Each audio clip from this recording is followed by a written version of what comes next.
Let's give it a go. It is probably the single most important mathematical idea of all. The notion of proof by circle and line or ruler and compass construction means that geometry can be known about in a way that is different from knowing about physical things, and so makes geometry epistemically differentiated. Furthermore, starting from circles and lines alone and constructing a relationship using circles and lines alone makes the conclusions certain in a way that nothing else was at the time. In geometric reasoning, the argument and the conclusions were made supremely clear and evident to the senses. Indeed, the concept of proof, a mechanism that gave a warrant for claiming geometry to be perfectly and absolutely true, made geometry the very paradigm of what we mean true and certain knowledge to be. In effect, in our understanding of nature, true means true, like geometry is true. Come go with me. Open your mind.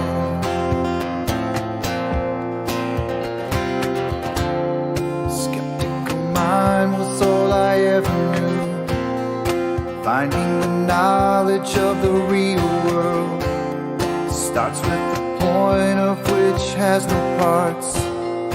These are the axioms of life. True. And I'll take my chances with the old ways, finding the proofs in geometry. Perfect. And I don't care what all the sophists say. I find the proofs in reality. They were right. We call this We proof. know that they were right. True. We call this proof. Like geometry is true. Starting with circles and lines alone, constructing the nature of what's known. We call this proof. Conclusions are clear and the evidence seen. This 3D space works perfectly. And I'll take my chances with the old ways, finding the proofs in geometry. And I don't care what all the sophists say. I'll find the proofs in reality. Geometry is true. Perfect. Absolutely. And all around you is sinking sand. You have a place on which to stand. Foundations were already built for you. Absolutely true. Open your mind.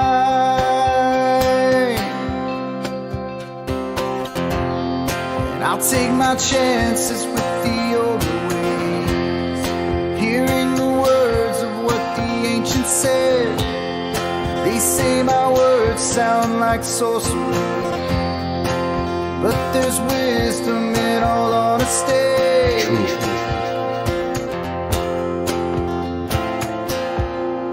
Come go with me. Open your mind. Come go with me. We'll find the truth. Absolutely true.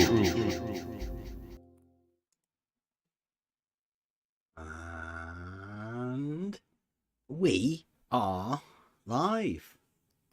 Welcome everybody. It is Thursday. Euclid. Guy. Midnight. It is Thursday. Hey, can I just throw something in here real quick? Yeah. I'm really glad that I work in a shop by myself, because when I listen to Buster and start singing along, I'm not a very good singer. Thanks, Buster. I was gonna say, I don't take lightly the fact people enjoy the music, so I do appreciate all of the accolades or whatever. Thanks, Rob.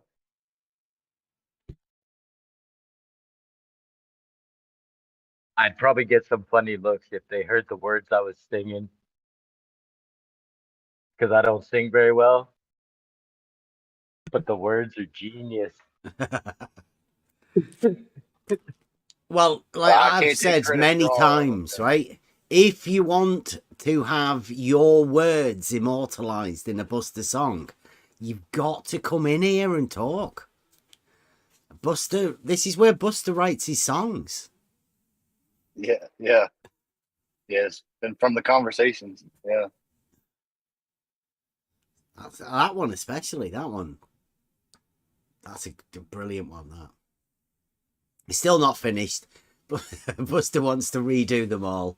And I think we need to redo the wording for all of the other things. We were learning. Now we've learned. Time to give You got a to bit start back. somewhere. Yeah. Okay. So, on the back of, I guess what we've been doing all this week, really, this starting with this new year. We are now at the point where it's pretty understandable that geometry is what we're all about here, but starting from the beginning of the year, it's pretty obvious that logic is the thing that derives the geometry. The geometry is derived from logic, and the logic is built up through geometry just about the positions of these points and the lines that are made and formed by the points in space. Geometry is logically derived from nothing, from the basics of starting with nothing, starting with a point, that of which has no parts, and derived through the geometric reasoning to end up where we are now. What we've been talking about here, really, this week, I mean, we have been over this within Euclid, but the perpendicular is a definition. So that comes before any of the axioms and postulates or propositions. The definitions are the identity of the things that you're going to be using to talk about within the formulation of geometry. Now, I'm guessing that in the past, this stuff was learned and understood as a child. The basics and the identity of the subject that you're talking about has to be defined. And most people understand the definitions and where definitions come from. But now we've got to perpendicular. And particularly today, and also this perpendicular understanding of a straight line and a perpendicular at each end. We basically showed, hopefully we've showed, that straight line that the other two lines are intersecting, that one can be called horizontal very easily by anybody, really. And then you can have a perpendicular at point A, at point B, at point C, D, E. It doesn't really matter. Anywhere along the horizontal, you could have a perpendicular. And that also goes for the vertical. It's just the understanding, the geometric understanding of a straight line. I'm not too sure of what sort of conversations occurred or what people understood of what happened last night. Whether people got flat earth math and his sophistry of what he was attempting to do. He didn't really tell us what he was attempting to do. All I got from what math was doing, I call him math because He's pretending to be a mathematician, when he's quite clearly not. We're a retired math teacher, He's not. but claims to have been a math teacher. I could do that also, right? I've But been in a school, in a classroom where they were doing mathematics, and I was in the teacher position, helping students with mathematics. So, but I don't call myself math on the basis of that. It seems like flat earth math is purposely deceiving people. I mean, people can justify whatever they want to try and justify about him, but what he showed last night was absolutely zero mathematical understanding. He couldn't even lay out. Go on. The one thing I could take away from what I got to listen to of y'all going over his video, it was, you could boil it down into, he was just doing the my model dictates. Yeah. Yep. I mean, that was it. But we weren't talking about the model. Right. He couldn't get rid of it. Yeah. What I got from it last night, right, was the fact that we were going over geometric understanding of vertical and horizontal within geometry and the understanding of perpendiculars. Flat Earth math got really triggered. Like Kevin said, his deity, he imagined his deity was getting threatened. So he made a video and then came in here to try and explain why his deity was being threatened. But he did just about the worst job possible. And I've had people doing the similar sort of things today. Yeah, I'll get some clips just to... hopefully we will get round to this triangle thing, but hey, we will we'll get round to it hopefully at some point, definitely, because I've got a video here now. Wow, I think there's 3 here. They do like to write a lot of stuff. Oh, put it in the wrong one. Wait a minute. I'll try that again. 1, 2, 3, 4. I think that's the way we're going. 4. Oh, wait a minute. That might not even have been enough. There you go. These, wow, look at this. I'm going to have to remember these. Right, so this is, I'm going with the Beddy 9 hours ago one, the sort of the larger one, right? So Beddy says, a plumb here at B, I think he's quoting me. He likes to do this a lot, right? So a plumb here at B is perpendicular to the horizontal, and a plumb here at A is perpendicular to the horizontal. I'm guessing that's my quote, but he didn't end quote it, so it's hard to tell what he was trying to get at. Probably got a little bit triggered in stating it, but he says, no, impossible! Big exclamation mark at the end. So this is Beddy, the blue marble logician, that is saying the straight line A to B cannot have a plumb that is perpendicular to that line at A and B. Yelling it, in fact, not just saying it. Yeah. Yelling it, shouting it.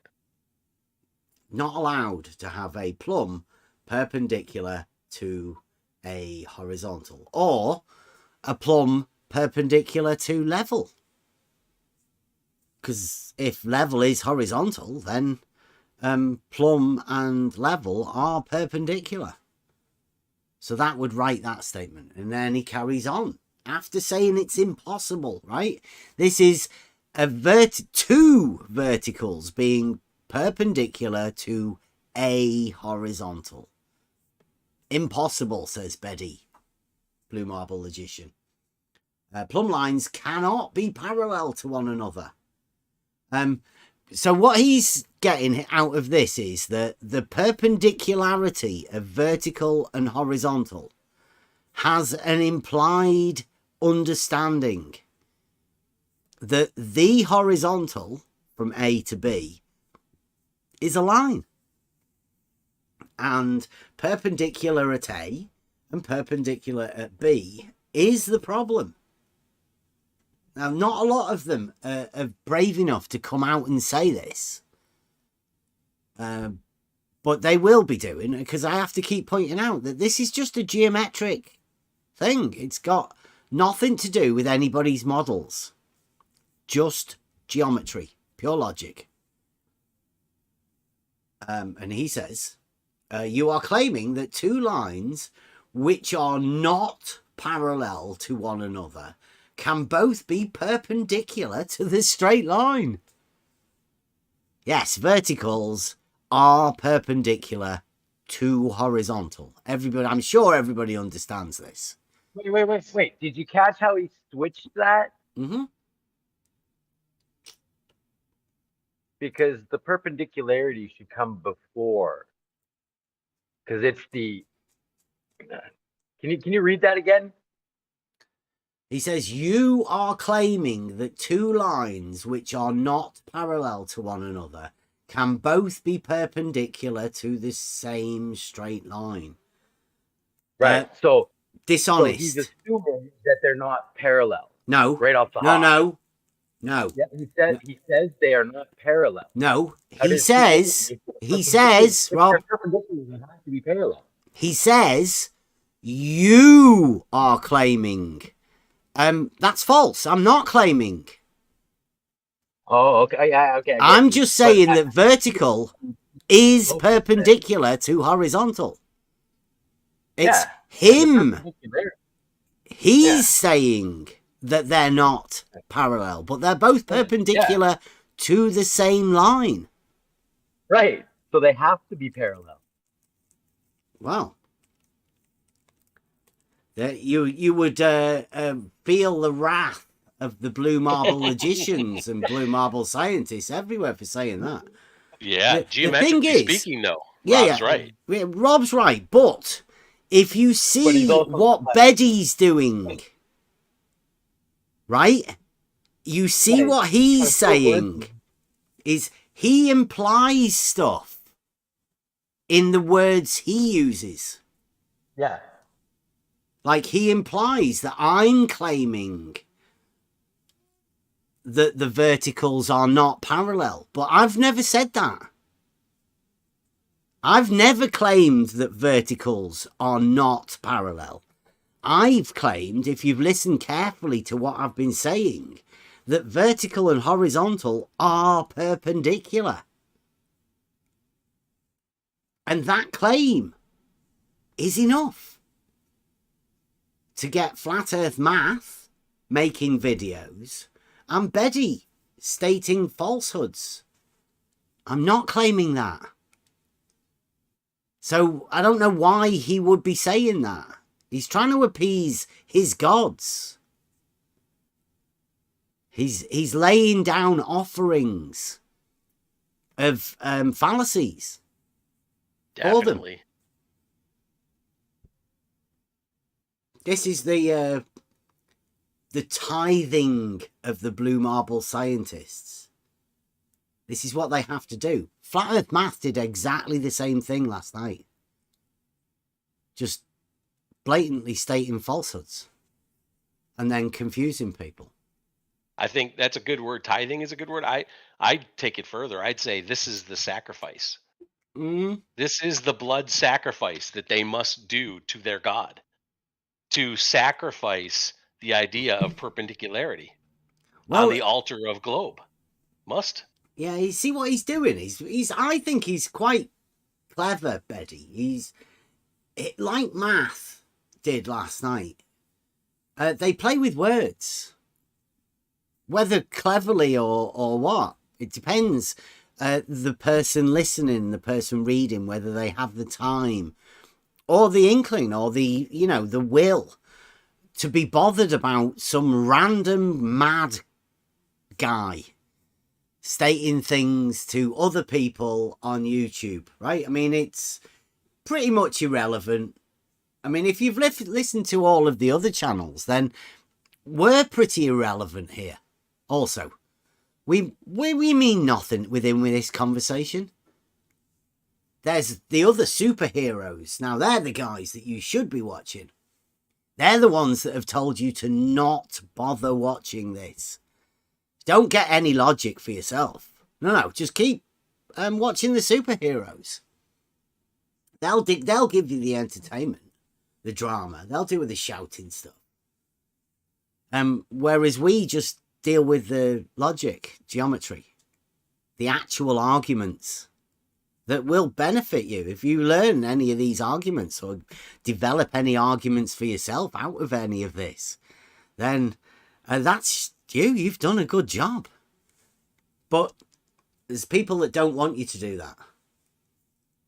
They'd rather keep you entertained with confusion. So Betty here says, you are claiming that two lines. No, I'm not. That's a falsehood right there. I've never claimed that these lines are not parallel. I've said that they are perpendicular. It's Betty that says it's a falsehood. And you'll see why, because this is the narrative of the game that they're playing right now. He says, you're claiming that two lines which are not parallel to one another can both be perpendicular to the same straight line. No, I've never said that. I have said that vertical and horizontal are perpendicular. And he says, this contradicts one of the fundamental principles of Euclidean geometry. His false claim contradicts it, but I've never made that false claim. So Betty's trying to lay down a narrative that I have contradicted Euclid. That's false.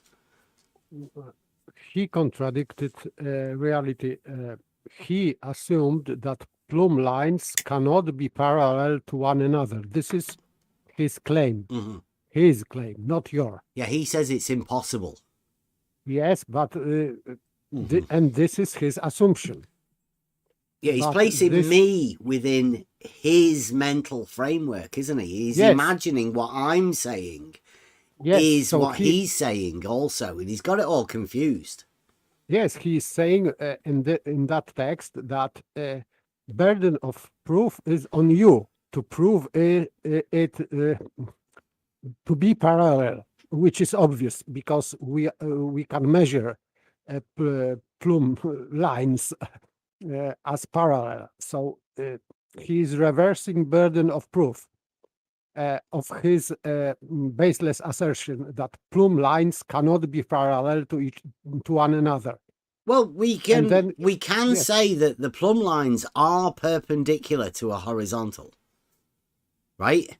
So if there's any measurements to be done, the perpendicularity, i.e. right angles of plumb and horizontal, are definitely measurable, right? Yes. That's where we're at. That statement of perpendicularity, whether you want to say plumb and horizontal or plumb and level, makes no difference to me. Vertical and horizontal, they're the same thing. Blue Marble said they're the same thing. Yes, but plumb lines cannot be parallel to one another. This is false assumption, or not proven, and his argumentation is based on that assumption, which is false.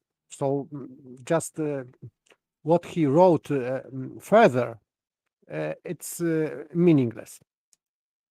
Because this assumption is false, blatantly false. Let me see. He said cannot. It means that no one, nothing. there is no parallel plumb lines in the world. He's saying that in that statement. Right, and then here we go again. He says, the same fallacy as before. If X is a horizontal to a plumb line, we've gone to the top one. If X is a horizontal to a plumb line established in London, and Y is a horizontal to a plumb line established in New York, it does not follow that X and Y are on the same straight line. Yeah, that's true. It doesn't follow. I don't know why anybody would ever attempt to make that follow. Maybe Blue Marble logicians might be trying to do that. So he says, it does not follow that X and Y are on the straight line. And then this is why. This is the part that you have to pay particular attention to. He says, because no verticals are parallel. Otherwise, you are denying elemental geometry. Well, I would say this is a sign of a fucked up mind.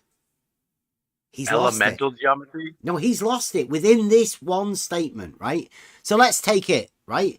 You've got a plumb line and a horizontal in London and one in New York, right? Now, he says it does not follow that X and Y are on the same straight line, right? So what is X and Y? X and Y is where the perpendicular was in London and New York. Does anyone see why they're not on the same straight line? Because both of those lines are horizontal. You've got a plumb line and it's perpendicular. One in London and one in New York. Why are they not on the same horizontal? Because they They are might not, be at different because elevations. they are not parallel. Yeah, well, Simple. Rob They says diverge. that nothing says that they're at the same elevation. Yep. And there would be no way of you knowing whether they're on the same elevation because the datum, might the have- reference datum that they both use, one in New York and one in the UK, are completely different. Yeah, they might have different mean sea levels. Yeah, the mean of the established vertical datum, the zero, has no reference to each other. There's no way of you assuming that those two datums are referenced to the same datum at all. There's no way of knowing that. But that fact has nothing to do with what Betty says. Betty says that no verticals are parallel. It's got nothing to do with why the horizontal line between London and New York are literally zero to do with the verticals. Everything to do with the fact that you cannot reference them both to the same mean vertical datum. It's impossible. Can't do it.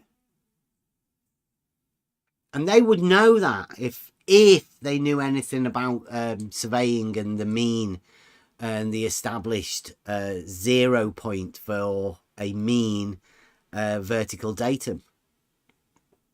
In the UK, we have one, and it's in the south of the country. Every elevation is measured and referenced to that point. Now, in America, I'm pretty sure both America and Canada have their mean referenced back to sea level, but from the Great Lakes.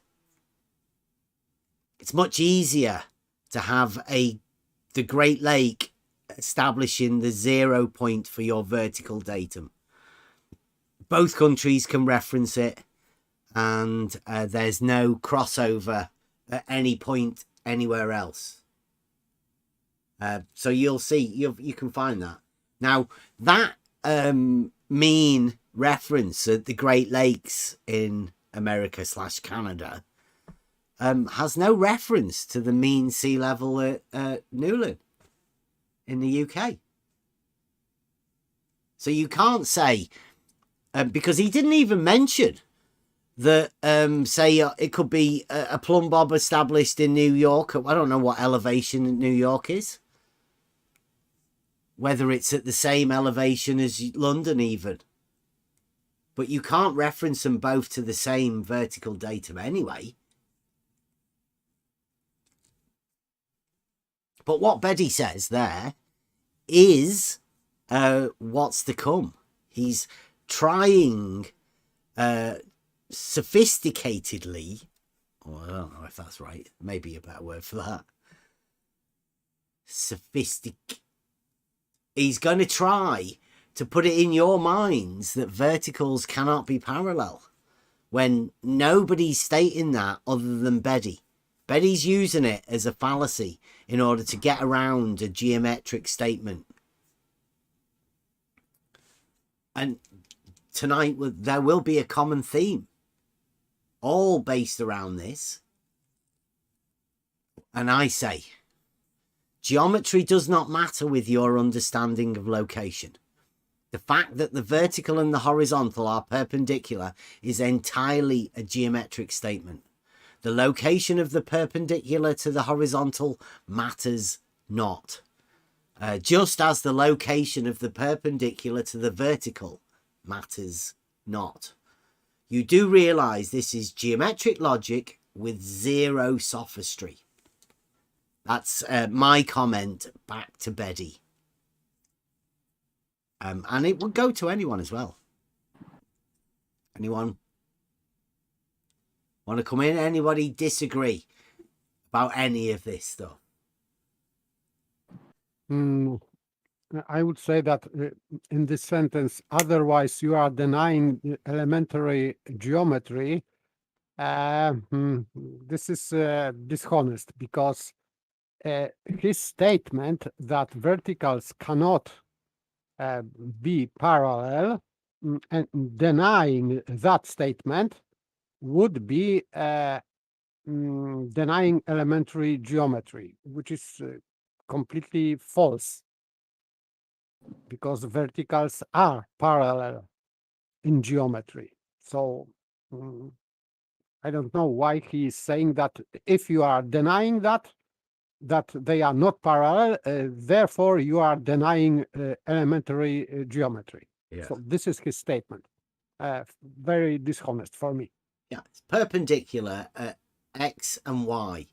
That would put the line X and Y horizontal, but is the line X to Y horizontal as he's established it, one in New York and one in London?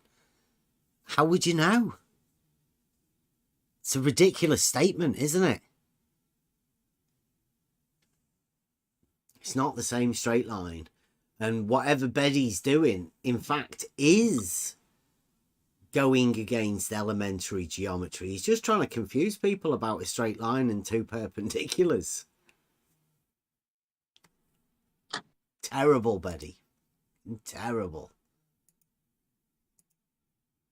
So he, in reply to that very statement that I said, he says, wrong. Every vertical line is perpendicular to every horizontal line is not a geometric statement.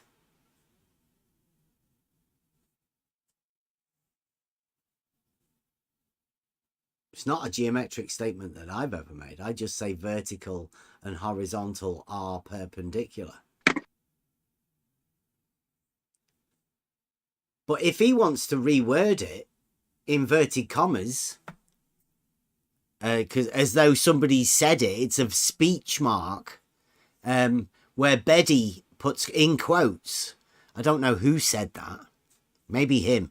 He said every vertical line is perpendicular to every horizontal line. He's put every in there. whereas the statement is vertical and horizontal are perpendicular. Now, I would say that every plumb or vertical is perpendicular to horizontal, no matter where it is. So, I mean, that's up for discussion. People can discuss that as much as they want. The geometric implications of vertical and horizontal being perpendicular. Go.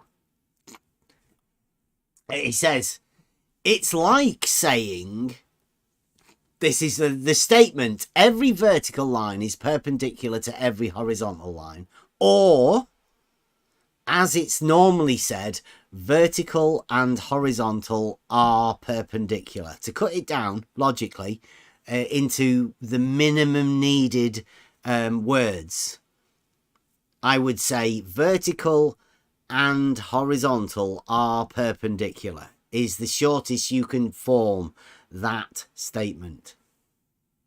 Betty wants to put in extra words. Okay. He puts he says, quotes, because I think this is his quote.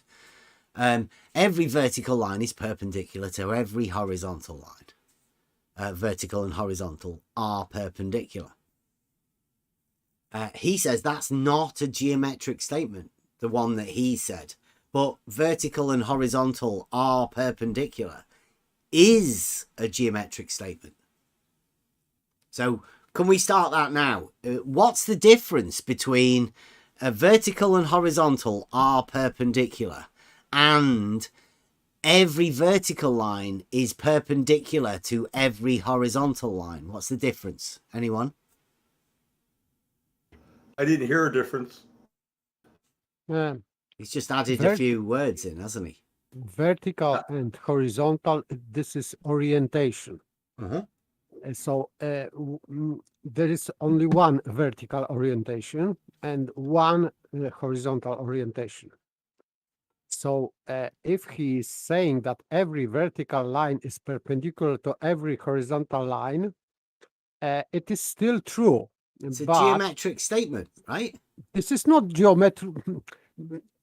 It is, really it is, because but he is implying that this is not geometric statement and maybe not true because he's assuming that there are more verticals than one, I mean orientation, that there is more than one orientation which we call vertical and more orientation than we call horizontal.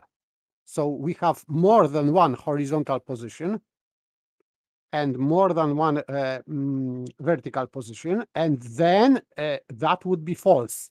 This statement with this every vertical, etc. Yeah.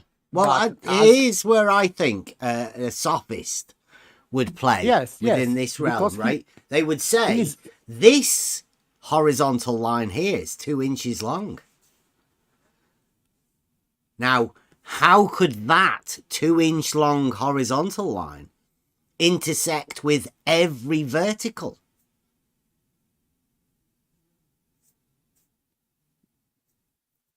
But that person that were to say that would have zero understanding of extending a terminated straight line indefinitely with a straight line. Zero geometric understanding, but a very sophisticated mind of illogic and a way to try and confuse people, which is, like I said, that's where we've got to be dealing now.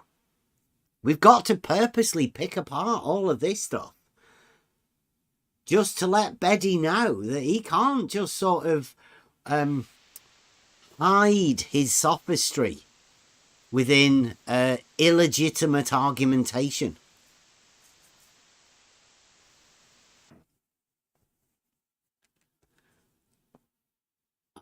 I think Beddy's being very dishonest here.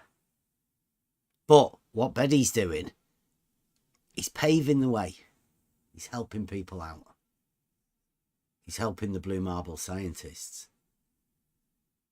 And then, so that statement about every horizontal and every vertical is compared by Beddy to this statement.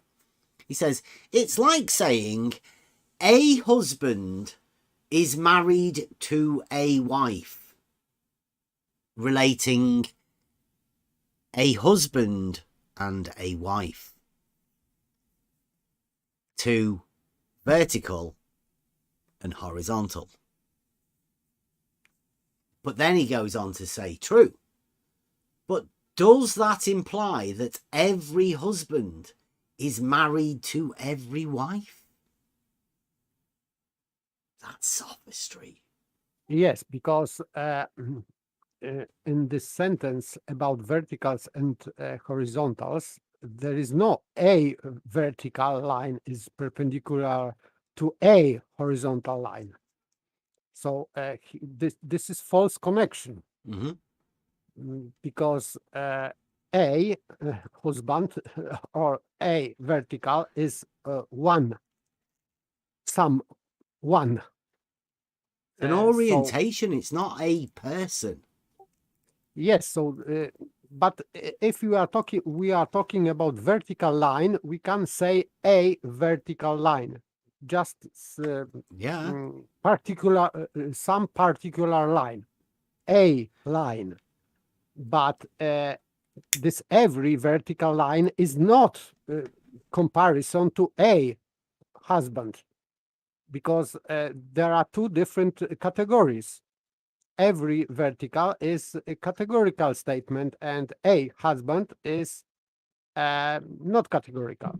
So he's mixing two categories. I don't know why. Perhaps Betty should have joined us for the trivium where we went through the categories.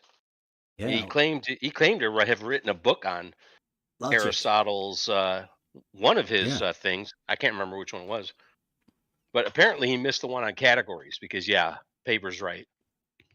Every cannot be referenced to a, where he says I am referring it's like to categorical state. Yeah. Not to categories per se. Categorical statement is that all or none. These are categorical statement. If we are saying some or any, this is not categorical, and you cannot oppose that clear. Opposition is not clear. But or if you are saying most of something, this is not categorical. But if you are saying every or all or none, this is categorical, because there is no third option in between. So this is excluding a middle statement. That's why it is called categorical. You cannot put something in the middle. If you are saying every, if you are saying none, and if you are saying all, there is no place for the middle here. And these statements are called categorical statements. It's even worse than that. He's comparing an orientation to a marriage, which is totally nonsensical. Well, I think it's even worse than that, because he literally says there, every vertical line, that's how he starts one statement off. And then he says, it's like saying a husband. And every vertical is nothing like saying a husband. Nothing at all. Yes, completely misplaced concreteness or whatever. This I cannot express that.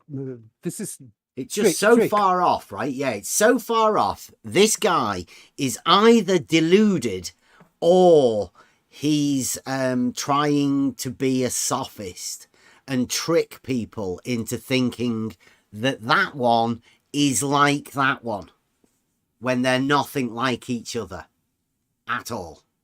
He's trying to compare left and right to, say, a kangaroo or something. Possibly, yes, so, in first sentence, he's making categorical statement, every vertical line, this is categorical. And he is saying that this is like a husband, it means not categorical. Yeah. So completely false. Completely false. Well, you could say, he says at the bottom right, he says wrong. Every vertical line is perpendicular to every horizontal line is not a geometrical statement. And it is. It is implication Yeah, of a it's vertical line is perpendicular to horizontal line. they're both lines, and perpendicular is a geometric statement. It's a definition 10. We will be going over that quite a lot. So yes, that is a geometric statement. So for him to say it's not, I don't know, he's confused, or he's trying to confuse you into thinking that that isn't a geometric statement when it quite clearly is. Yes, it may be replaced by all. All vertical lines are perpendicular to all horizontal lines. Yeah. You can say that also. Yeah. And you can say just vertical line is perpendicular to horizontal line. Yeah. Because this is just referring to species. This is orientation, one orientation, vertical, containing all verticals, parallel to each other, of course, and all horizontal lines, which are perpendicular to all vertical lines. Simple. Yeah. It's a purely geometric statement, so don't be fooled by blue marble sophists trying to pretend to do science with geometry. He's trying to do sophisticated argumentation with just wrong. Yeah. False. Fooled by what the sophists say. Yeah. Thanks. Right, so after that complete falsehood of the guy who's pretending to be a logician, he came into it thinking that telling everybody he's a logician. He supposedly falsified a logical statement, geometric statement about all horizontals being parallel. You'll have to ask him how he's supposedly done that, but there's a lot of people that'll say that he has. They won't be able to say how he did it, because he's obviously a sophist. Right, now on to the second part. He's got a little edit bit at the bottom here. It says, you say the location of the perpendicular to the horizontal matters not. It doesn't matter if all verticals are parallel to one another. Oh. Okay. But, in capital letters, he says, but that is the very thing you are trying to establish. Wrong. No, wrong. It's just a geometric statement. Vertical and horizontal are perpendicular. It's a geometric statement. Notice the shouting again. Yeah. Yeah. Telling me that I'm trying to establish it. I'm not trying to establish that vertical and horizontal are perpendicular. They are already established. Yeah, I know that. I can prove it for myself, but anybody can. Just ask anybody about it. He says, you are assuming the very thing you are trying to prove. I'm not trying to prove anything. Vertical and horizontal being perpendicular. Vertical and horizontal being straight lines that are in the relationship of perpendicular to each other is not something that I have to prove. This is statement of fact. Yeah. So it is not needed to be proven. He calls that begging the question. Now, that would be if you would have to prove that what you don't need to prove, that would be begging the question. But it is not, because you don't need to prove this thing. Your premise is solid. It means it is a categorical statement. And you can make this statement as premise to any further argumentation. And so this is not begging the question. because you don't need to prove that statement. Simple, because it is already proven and self-evident. So it cannot be begging the question. Well, I would also say that you'll have to keep an eye out for this begging the question thing, because a lot of people will say that whenever you give them a highly simplified logical argument, which basically sounds like a statement of truth. They will be saying, because these are the people that are giving you the narrative, and these words here that they're using right now are, this is the narrative. So what's going to be coming is, you make a statement, vertical and horizontal are perpendicular. They misrepresent it, change it around a bit, say a lot of falsehoods, and completely mess up the argument within their own mind, and then tell you that your statement is a begging the question fallacy. Yes, like there, because this is projection. Because for like 7 years, all their arguments about the shape of the earth and whatever is begging the question after begging the question. So now they are projecting on others. So we are begging the question, not them. Just projection. They are out of invention, let's say. So now they are projecting everything. What we're going on to now, Stefan Mudd, he was in the chat last night. I still say that these guys are on a blue marble defense, Beddy and likewise. They're trying to lay out a narrative that Blue Marble has to follow. And it's very scripted. It has to be scripted for the way that these guys are dealing with it. Luckily enough, because we're dealing with logic and geometry, we don't need to script anything. We just need to simplify things down. Advanced simplicity. Basic logic. Fundamental geometries. First principles. We go back to that on everything.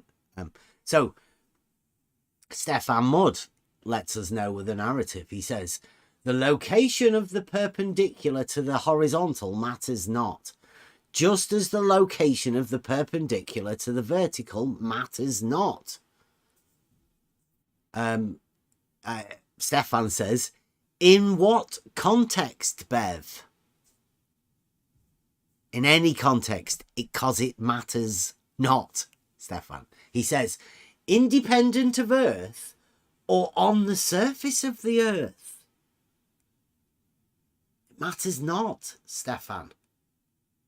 The Earth does not come into the statement vertical and horizontal are perpendicular. Doesn't matter.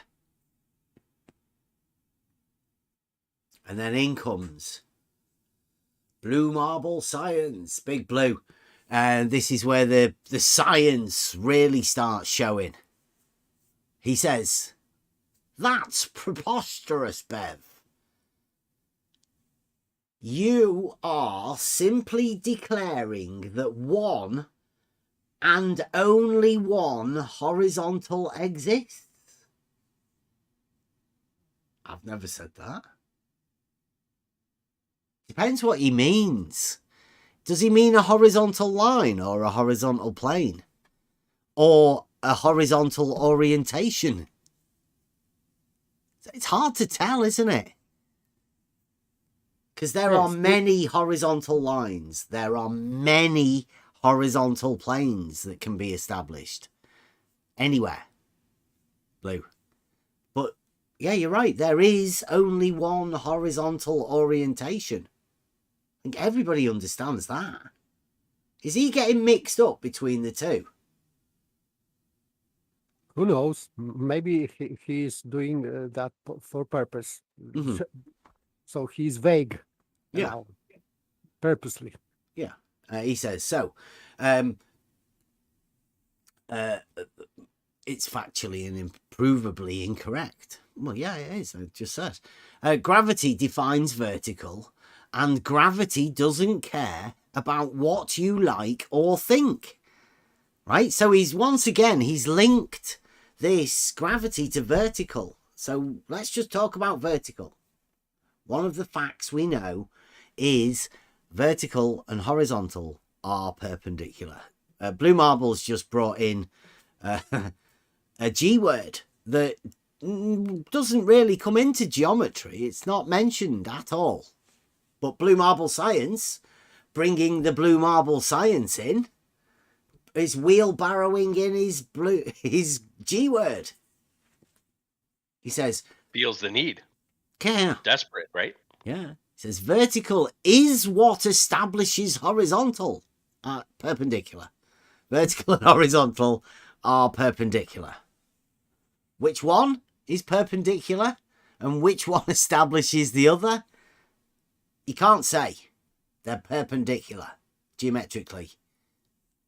There's no difference between either of them geometrically once you imply perpendicularity to the lines. You just give them an orientation to each other. Vertical is what establishes horizontal, not the other way round. Hey, this is Blue Marble Science speaking, so he might make that a bit clearer. You can't say you'll establish a horizontal first, irrespective of gravity, and then start sticking verticals anywhere you like. Yeah. Yes, you can do that. Yes. Yeah. Can. By I would water say level. can. Yeah. Water level, for example. Yeah, you get a water level and you can put a plumb bob anywhere you want in any sort of relation to the water level. You don't actually need the water level to be able to have a plumb bob, but you could, for instance, you could be holding a plumb bob in a position and then walk past it with a water level. Stop. And then carry on walking again. Stop again. It doesn't matter about either of them. Blue. I don't know why you think one of them needs the other. They're just... A plumb bob is a plumb bob and a level is a level. Vertical is vertical. Horizontal is horizontal, and they are perpendicular to each other. Just like plumb is perpendicular to level, then vertical is perpendicular to horizontal. It's crazy that somebody should think one of them needs to be done first. It's because of his G word, isn't it? No. By the way, he has to prove that, because he's not saying that here, but he's assuming, of course, from his model, that this gravity has to be has to have direction to one point in the center of something. But it is not proven, and he cannot prove that. So this is just baseless assertion that gravity determines something, direction, or change of direction. It's vertical. He has to prove that. Yeah, it's just vertical. He's linking vertical to this G word when there's a very good word already that everybody understands, and that's vertical. I don't know why he's bringing that in to a geometric statement. He says, he says, that's ridiculous. Every vertical has one and only one horizontal, and every one of them is different. Let me say this statement again. This is a Blue Marble talking, right? Blue Marble says, that's ridiculous. Every vertical has one and only one horizontal, and every one of them is different. That's a blue marble science statement. So, can you remember what Baby said? Every vertical and every horizontal. Yeah. So now we can compare this logic of blue marble science, because he is saying that every vertical has where- one. every vertical has one and only one horizontal. Yeah. So he is assuming that this is false, of course. So what he's doing here, again, he's confusing what he did earlier. Now, he doesn't mean horizontal lines or planes, because at any point on the vertical, you could have a perpendicular horizontal. Yes. Right? So when he says one and only one, he doesn't mean horizontal line or plane. He's talking about a horizontal orientation. Supposedly, but still, you cannot be very sure about that. Yeah, he's very ambiguous with his words, vacuous statements. His blue marble science, not very clear. He needs to clean up on his rhetoric, I would say. Or maybe he's employing a sophisticated rhetoric taught to him by a blue marble logician. Betty, the proofless logician. Betty. The proofless blue marble logician, Betty. Since geometry is entirely logic, built entirely upon logic, all of the statements and proofs within it are entirely logic. Wrote out within logical syllogisms with modus tollens. He does reducto ad absurdums. It's just full of logic. I think it's a logic textbook for teaching you how to employ the most perfect form of logic there is, built within a axiomatic system, to show people this is perfect logic. Anything apart from this is sophistry, and people can and will use sophistry to confuse. But geometry is the rebuttal to that sophistry. You can't be a sophist within geometry. This is the end point. And it's very strange that the people that are coming after us for speaking about logic are the ones that have been asking for proof about a shape. And now look at them. Look at them fretting. It's terrible, isn't it? And he's saying that every line, every vertical has one and only one horizontal, and every one of them is different. And so this last part has to refer to vertical, because otherwise it doesn't make any sense, this sentence. Do you not think it could mean that the horizontals are different? Also, maybe, but they are perpendicular, right? So grammatically, it would not make sense, because he's saying that only one horizontal, and in the last part he's using plural. Yeah. So that's blue marble science. That's literally how blue marble science works and confuses its subjects. That's why it can make sense only with this every vertical, because it is meaning plural. It is every vertical means that there are many verticals, but he is applying, assuming that there are more orientation than one vertical orientation. in that sentence.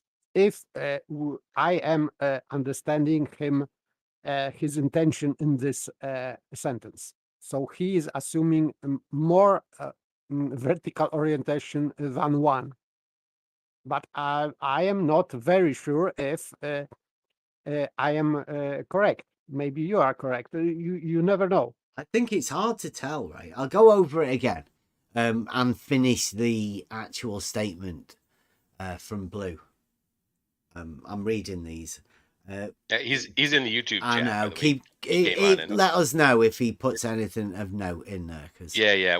I'm just trying to get the guys and gals to be kind to him. Yeah, please, people. Don't put Blue Marble Science under any more stress than he's putting himself under. It's just not needed. He's under severe stress at the moment. And it has been for weeks and months. But hey, this is Blue Marble Science. He says, that's ridiculous. Every vertical has one and only one horizontal, and every one of them is different. This has to happen. Logically, geometrically, and physically, it has to happen. What has to happen? Blue Marble vagueness within his statements. He just has to. He can't help it. He says, we can and have shown this geometrically and logically. I don't know. He might have dreamed that. I definitely have not seen Blue Marble state anything. Unless he's trying to confuse people about vertical and horizontal being perpendicular. Because everybody knows that they are. So perhaps Blue Marble's confused. It's obvious that after listening to Flat Earth Math last night, is he a friend of Blue Marble Science? Is Flat Earth Math and Blue Marble Science, are they friendly? Hope so. I would guess, yeah. Yeah. Sound like they should be very best friends. He says, logically, geometrically, and physically, we can and have shown this geometrically and logically, and it's been tested and confirmed physically. What do you have other than doodles?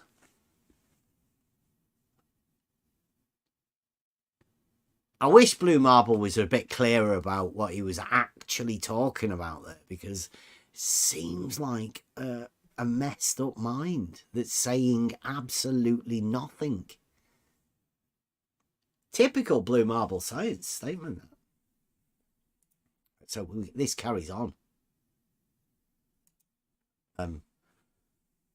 Not much. Stefan Mudd says, it's doodleometry at its best. Doodles are reality, apparently. Remember when I did a line from A to B and put two perpendiculars, one at each end of the A and the B? That's doodles, apparently. Stefan Mudd said, Bev has to deny verticals diverge. If he agrees they do, his main argument will collapse. Stefan Mudd laying down what Bev has to deny. I don't have to deny verticals diverging. I can just state that vertical and horizontal are perpendicular. That's all I need do for the geometric statement to be true. Always. Not vague. Absolutely true. Vertical, horizontal, perpendicular. The relationship of two straight lines within geometry and the perpendicularity. That is a statement of truth within geometry. It's a definition 10. The fact that vertical and horizontal are perpendicular, okay, maybe brings an element of realism to it, because everybody knows that vertical exists in reality. A plumb bob establishes a vertical. And everybody also knows that a level exists in reality, and that establishes a horizontal. Everybody knows that level and plumb are perpendicular, just as vertical and horizontal are perpendicular.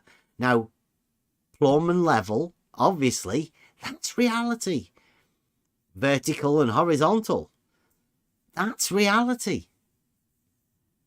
And it's within mathematics and geometry at a school level, because the two-dimensional geometric principles that are constructed within geometry in early years, those apply to reality. That's why there's a link between vertical and horizontal and mathematical understanding at a school age, and bring that into reality. Vertical and horizontal, perpendicular, construction, surveying. Everybody knows these relationships and what they mean.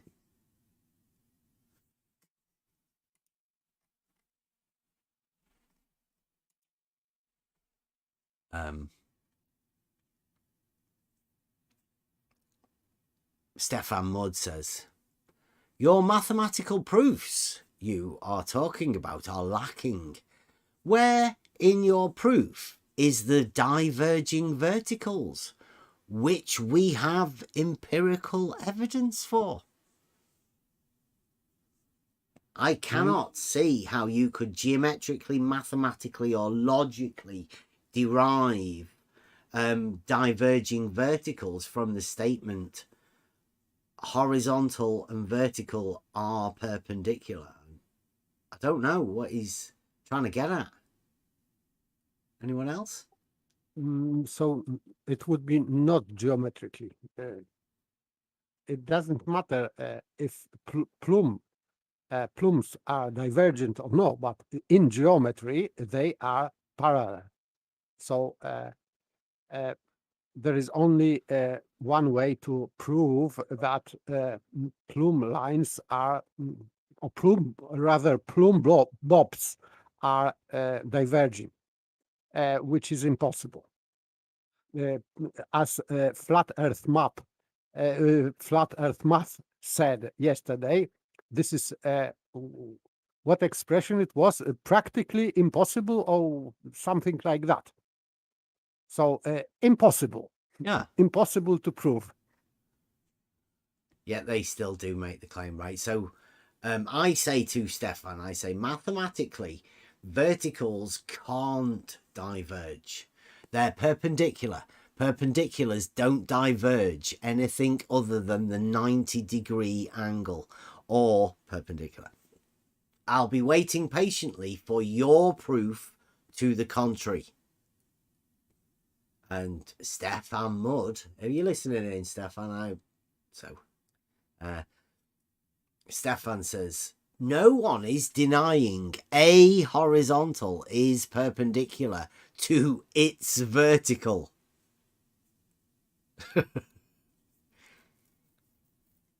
Horizontal is perpendicular to its vertical. That's Blue Marble Science speaking. That's the Blue Marble Science thinking. This is an error of misplaced concreteness, because horizontal is orientation one, so this is general term, and vertical and horizontal, they are general terms, so rather categorical. So saying that a horizontal, it means one given horizontal has its own private or personal vertical. This is just nonsense. Just nonsense. Yeah. He goes on to say, your problem is denying verticals on Earth do diverge by distance. Both me and Blue have cited several scientific papers showing empirical measurements giving evidence for this.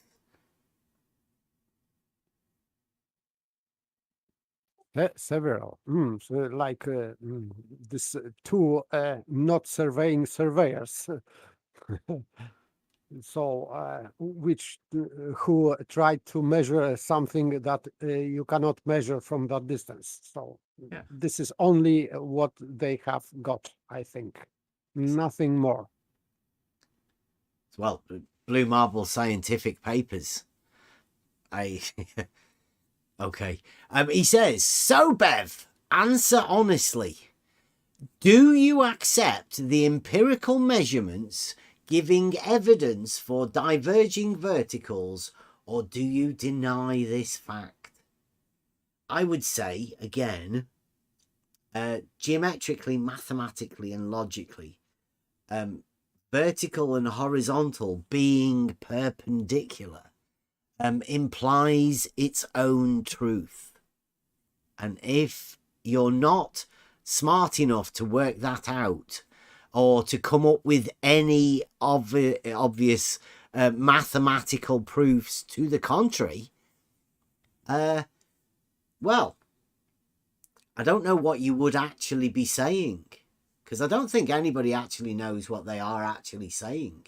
It's time for the Blue Marble scientists to clear up their rhetoric and make clear and concise statements for once.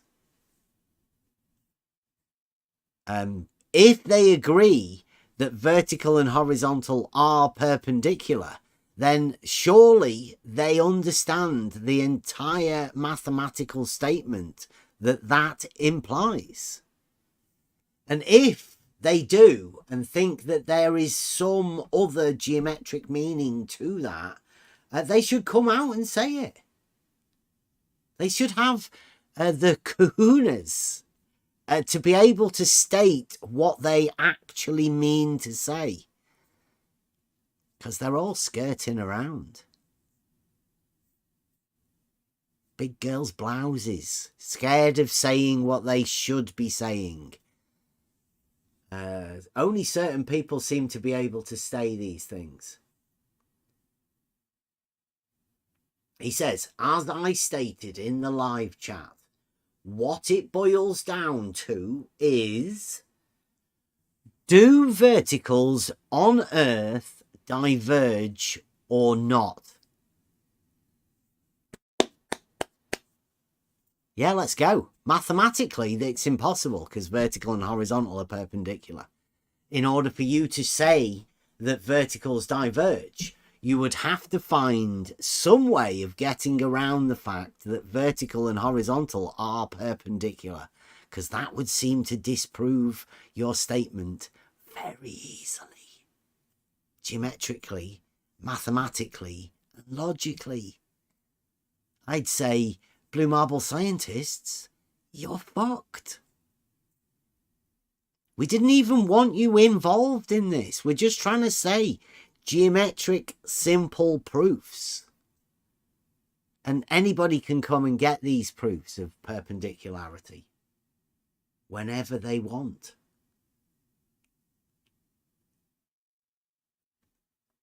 Blue Marble Science. Anytime you would like us to come round and have a discussion about I think it's the scientific papers that you're talking about, the Blue Marble scientific papers, and how verticals are not perpendicular to horizontal. Because that seems to be what you have to say. And one of the implications of diverging verticals is that vertical and horizontal cannot be perpendicular, ever.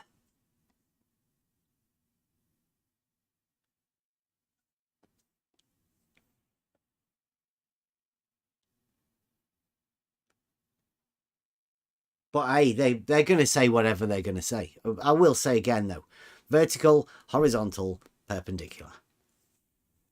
Maybe we should get that on a t-shirt. Triggering the Blue Marble scientists with geometric facts. I'm sorry, guys. I don't want to be taking the piss out of blue marble science.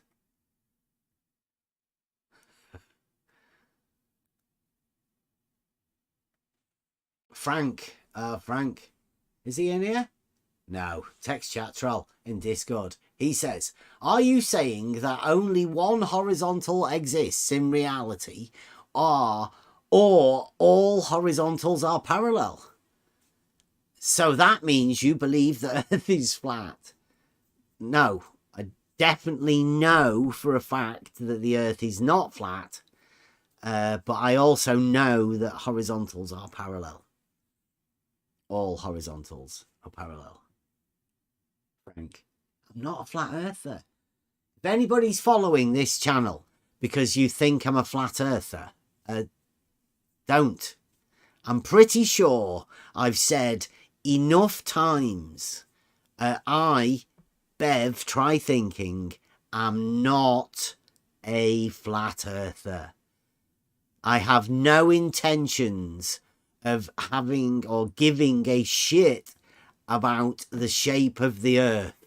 Doesn't bother me in the slightest.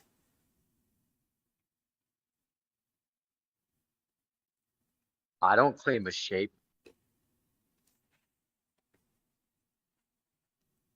I haven't mentioned that, Wally.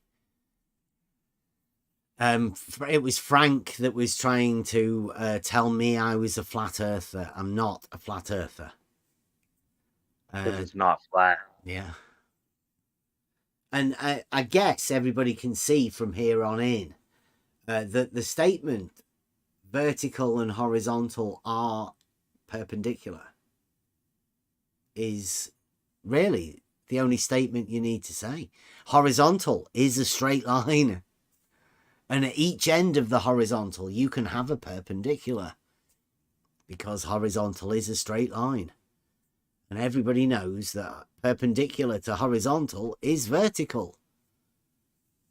At every point, just like on the vertical, perpendicular to every point on the vertical is horizontal. And you can have a perpendicular at any point on the horizontal. And that will be called vertical. Geometric statement. Is somebody deleting Blue's comments? Because they keep disappearing. I'm pretty sure I can't go back over them if they keep disappearing. Or they may be just not allowing them. Because if he swears or something, it has to be authorized. And somebody may be saying no authorization to your shenanigans. Yeah. Vertical and horizontal blue marble science are perpendicular. And I know it may take a little bit of a thought. It's like an enthymeme where you just end up with the conclusion. Vertical and horizontal are perpendicular. I would suggest, Blue Marble Science, is get your team of Blue Marble scientists together and go look for the mathematical proof for perpendicularity. The geometric proof.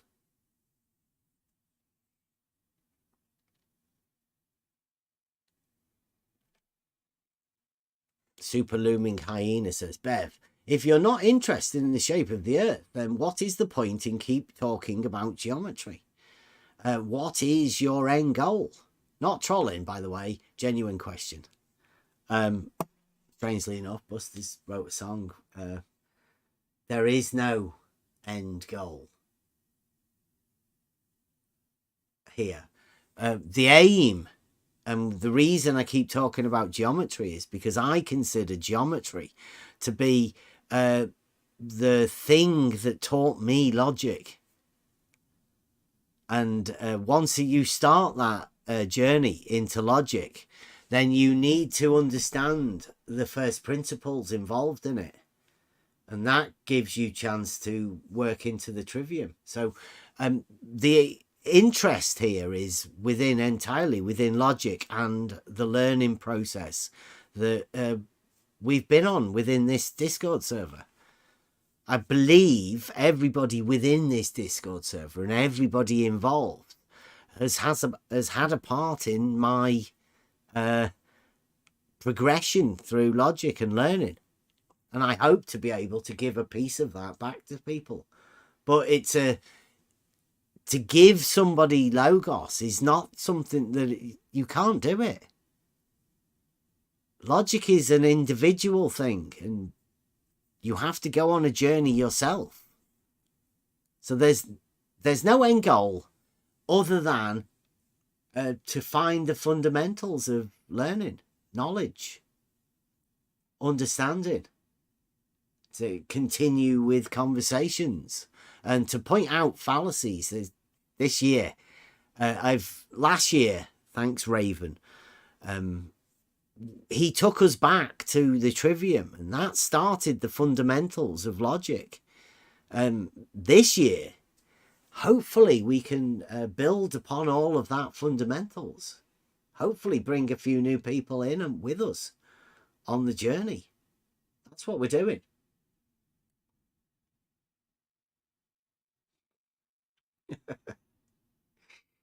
What we do as well is we get enjoyment out of the blue marble scientists and their, let's say, existential cognitive veiling and the particular methods they employ to be able to do this. We call this the blue marble scientific methods. These are the methods employed by the blue marble scientists to not address the actual issue, to skirt around, dance around the actual issue, never addressing it, running scared from it. I think they're just frightened to actually address the issue, like a straight line.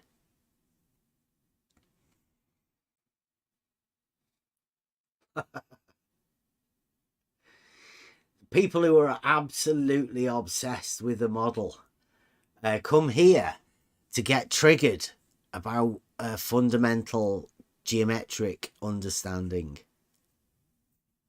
It's very,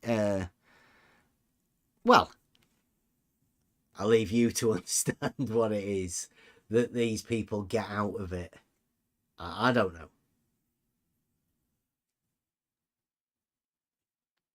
It's fun, isn't it?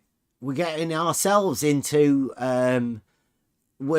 there's a group of people that are completely obsessed with their new scientific deity, let's say, and they get troubled by the words of basic logic. Even so much so that they've had to employ a sophist to pretend that he's an actual logician.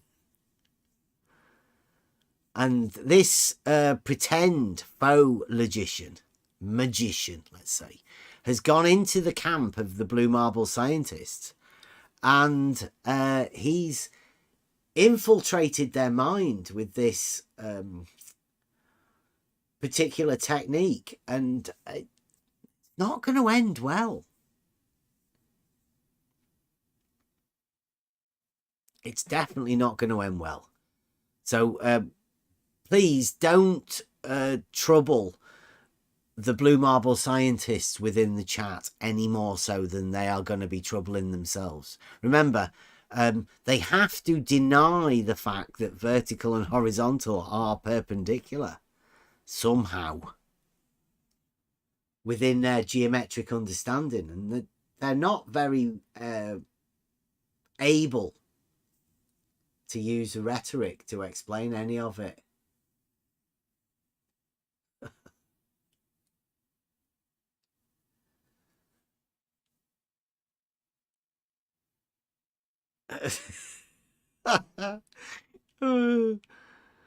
Wally and Wally, Hex, Blue Marble Science. What a team. The full-on paralogists.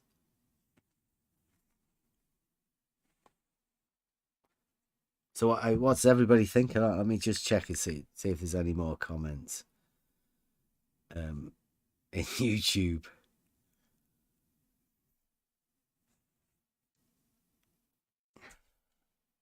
There is a Betty one.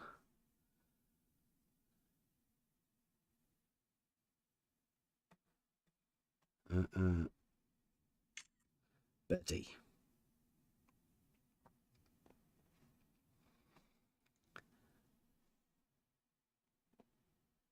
I don't know whether he went back and he changed that. And Stefan Mudd.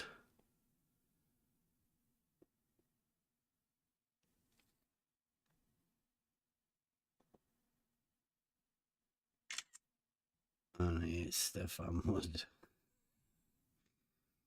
Is Stefan not in the chat tonight? I've not noticed him. Okay, so we'll do these quickly. So this is Betty, 2 hours ago. Vertical and horizontal are perpendicular. This is like saying husband is married to wife. Is it? Bad English. Bad English. Vertical and horizontal are perpendicular. Betty is bad English. How would you... Has anybody got a better rephrasing of vertical and horizontal are perpendicular?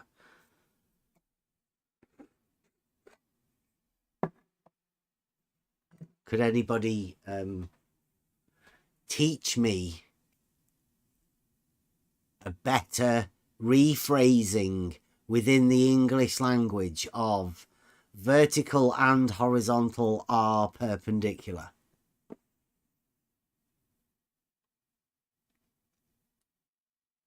Anyone?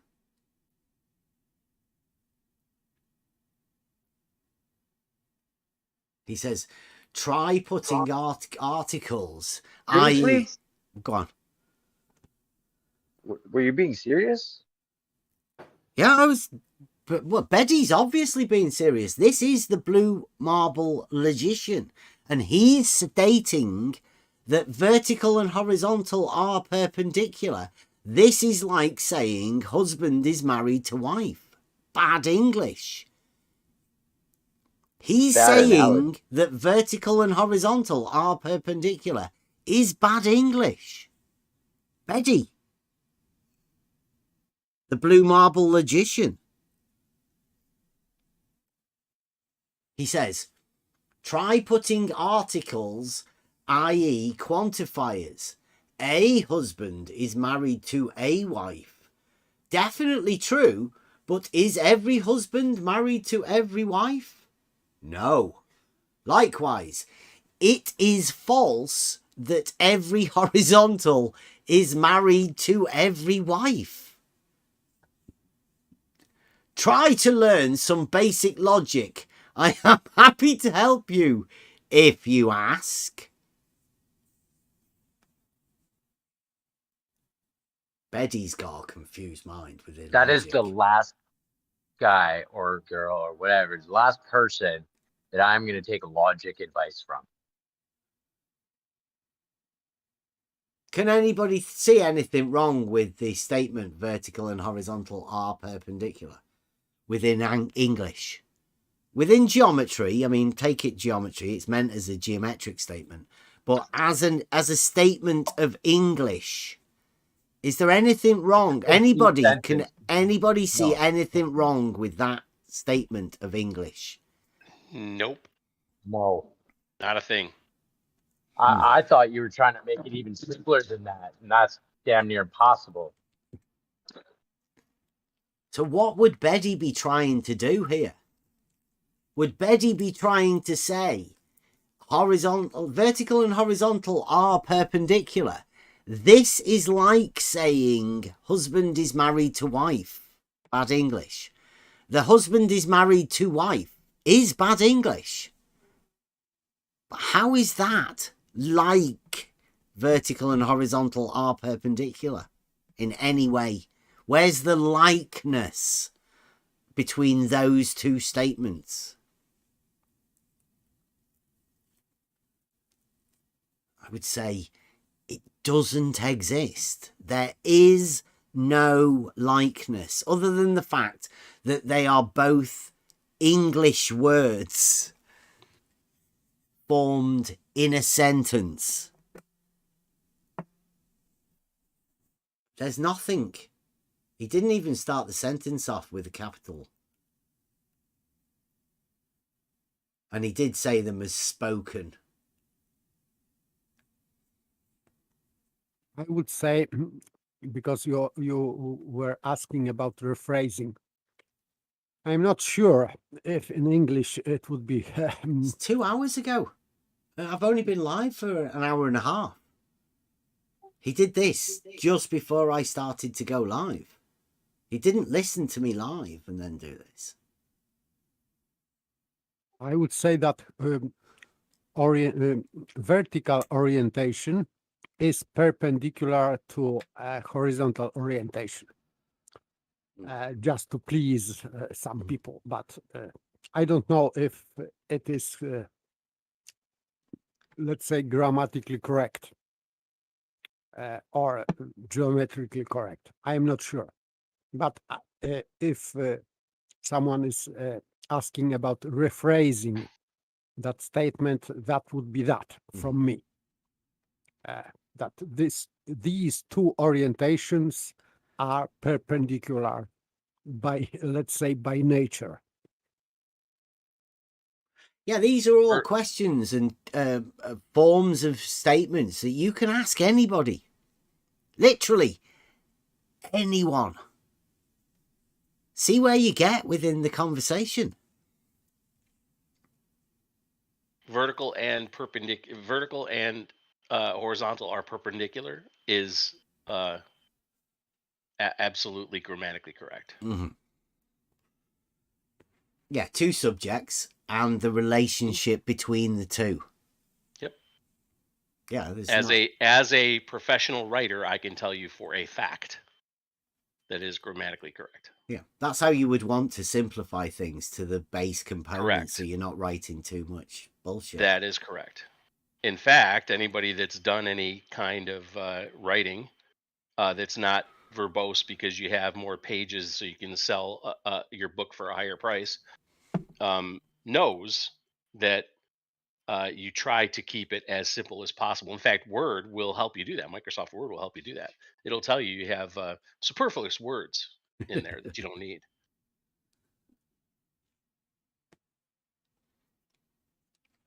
See, so that's Beddy again. Once again, he says at the bottom, try to learn some basic logic. I am happy to help if you ask. I'm not going to be asking Beddy because, like Rob, I don't believe you're a logician. I believe you to be a sophist that just confuse people. I believe that's what you're here for. And don't be fooled by what the sophists say.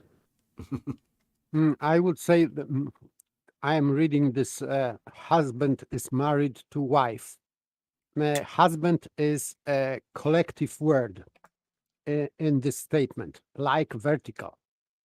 So it means that that kind of people we call husband is married to that kind of people we call wife. And I would say this collection of people. Mod is 2023 now. Husbands can be married to husbands. I am not getting into that. Sorry, but I mean that would be bad English, wouldn't it? You know. Well, we don't discuss that here. Yeah, but I mean, it cannot be placed in this because vertical cannot be perpendicular to vertical. All right, can it? That would be an impossible statement to say that horizontal would be perpendicular to horizontal. Not a factual statement.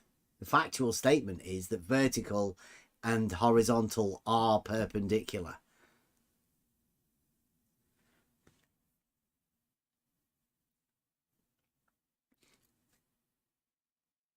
Blue marble scientists do get confused about the simplicity of Euclidean geometry and how the fundamentals of right angles work.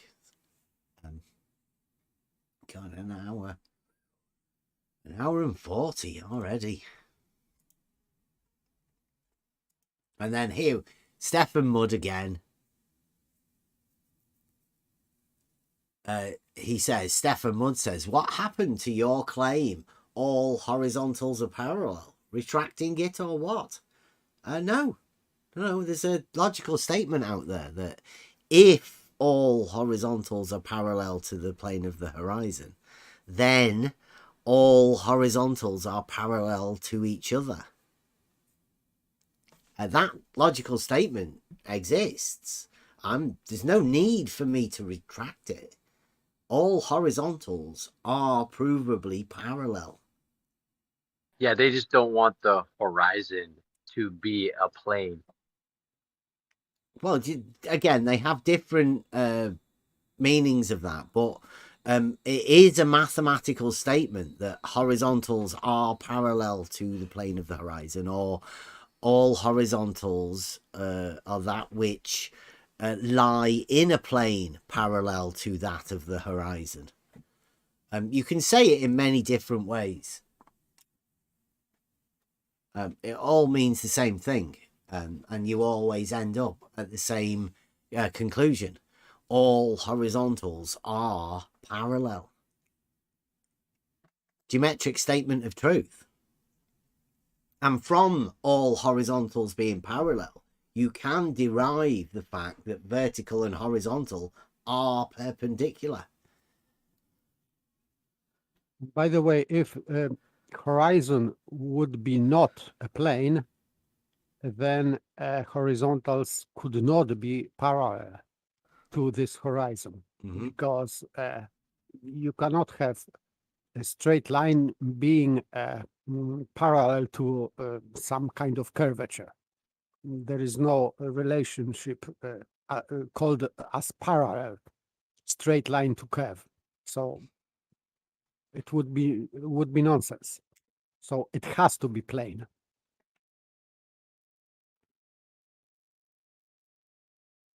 And then he says, by the way, Bev, do verticals diverge on Earth? Little e. I would say that vertical and horizontal are perpendicular. And you, Stefan, should look into the geometric implications of perpendicularity. And then you'd know for yourself. There's no need for you to rely on me. Like I say, what we're trying to do here this year is to give people the logical tools that they can use for themselves. There's no need to rely on me. Anybody else? By the way, verticals cannot diverge on Earth because there are no verticals on Earth, because on Earth rather implies horizontal position than vertical. Vertical plumb bob is in the air, not on the Earth. So it doesn't make any sense. Yeah, perpendicular to the plane of the horizon. Yeah, so there are no verticals on Earth. So this is a nonsensical statement. Again, they like to play these sort of games. Right, I've got a video of us going over gem pandas. It seems like we are quite a long way through tonight, and I don't know whether we're ready. Oh,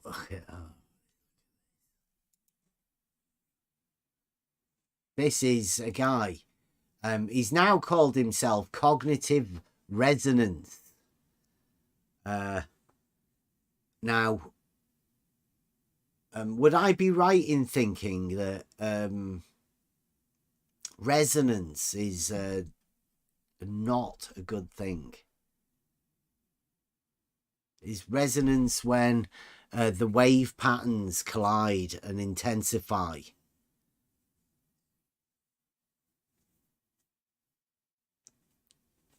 Is that right? I'm just thinking off the top of my head.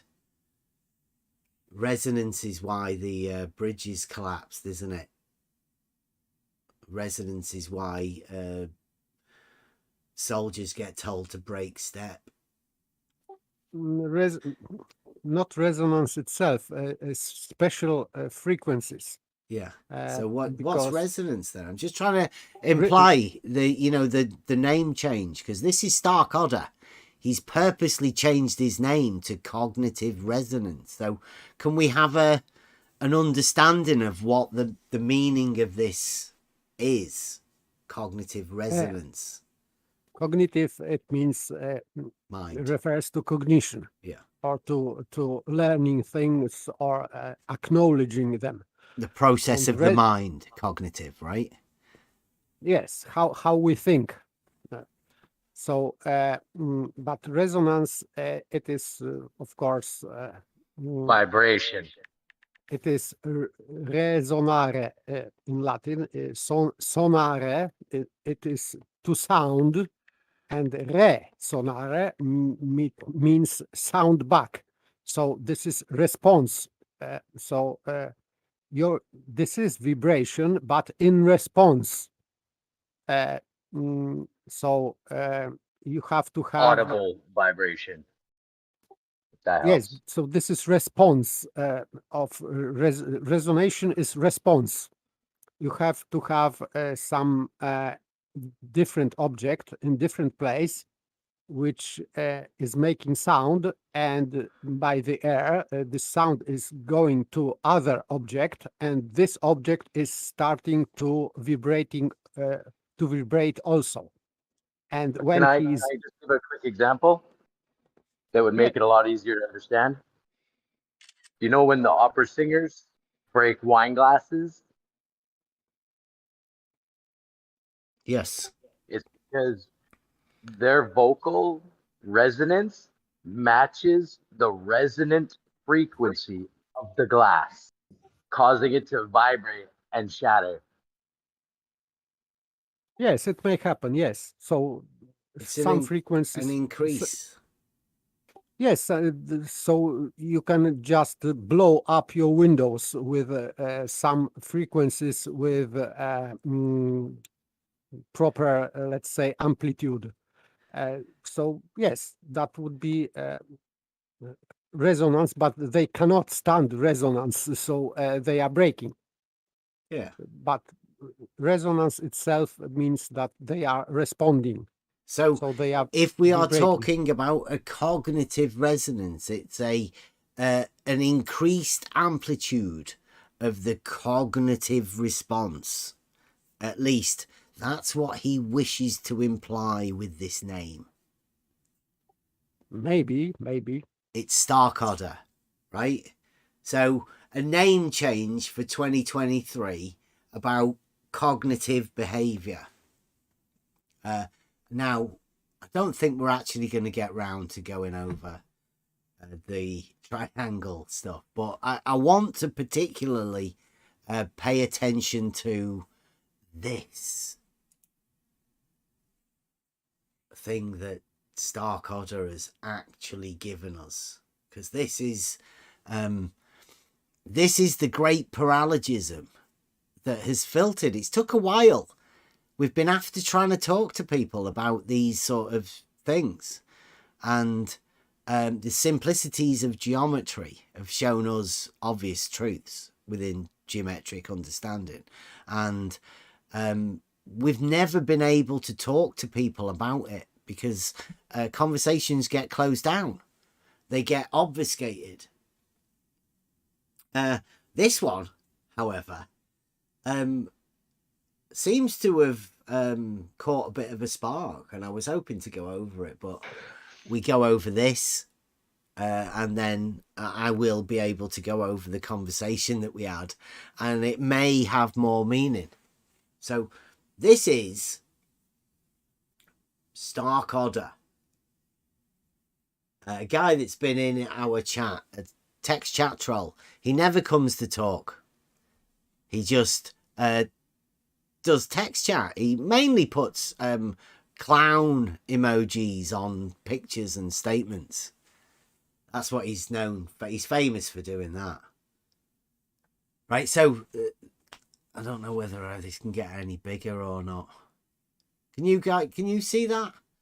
Maybe a bit hard to see. What about you in Discord? Can you see his Stark order? This measuring azimuthal angles? Yes. Using only Euclidean geometry brackets. Right?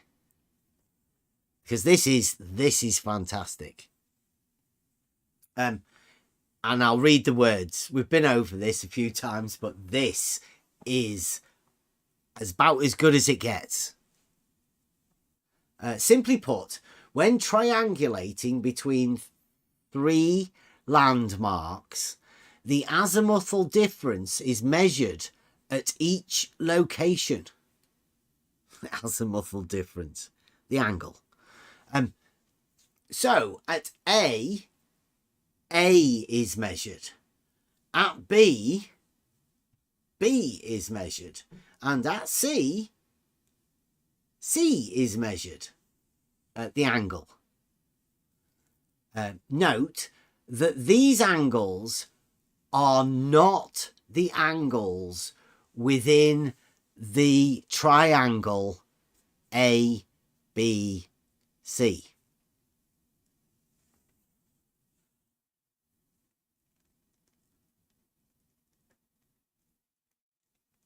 Do you get that? You've got A, you've got B, and you've got C.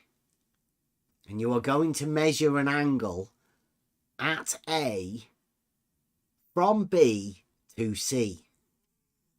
At B from C to A, and from C at B to A. 3 angles, 3 landmarks, 3 positions. And he says, note that these angles are not the angles within the individually within the triangle ABC. Rather, they are the projected angles in each horizontal plane individually established at the points A, B, and C, respectively. Are you with us?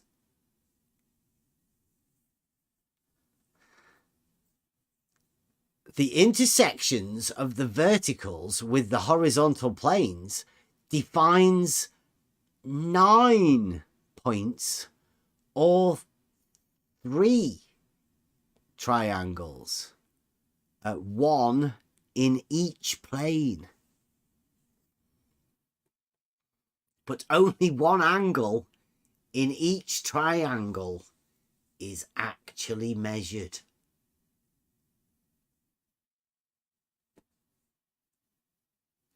Everybody with us?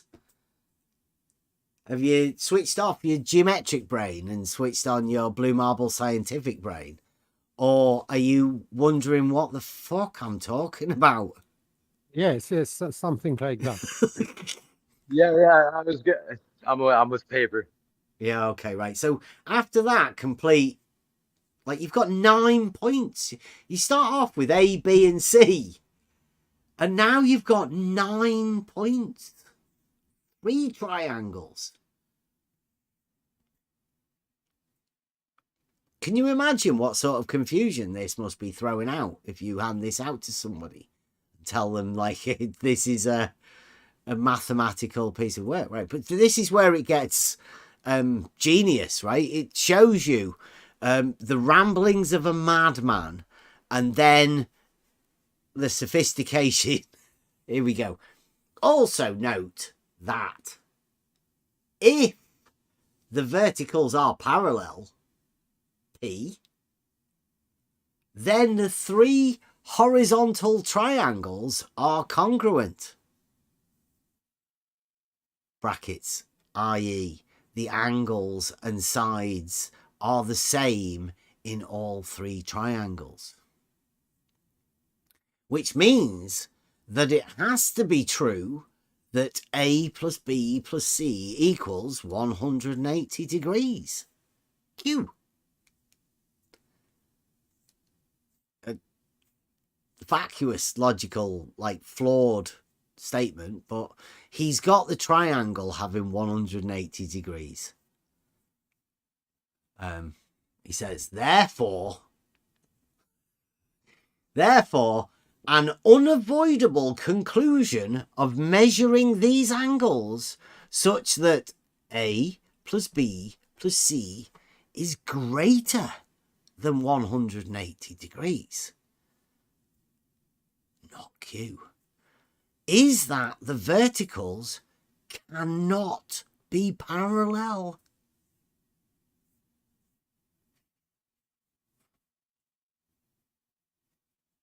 Do you like that?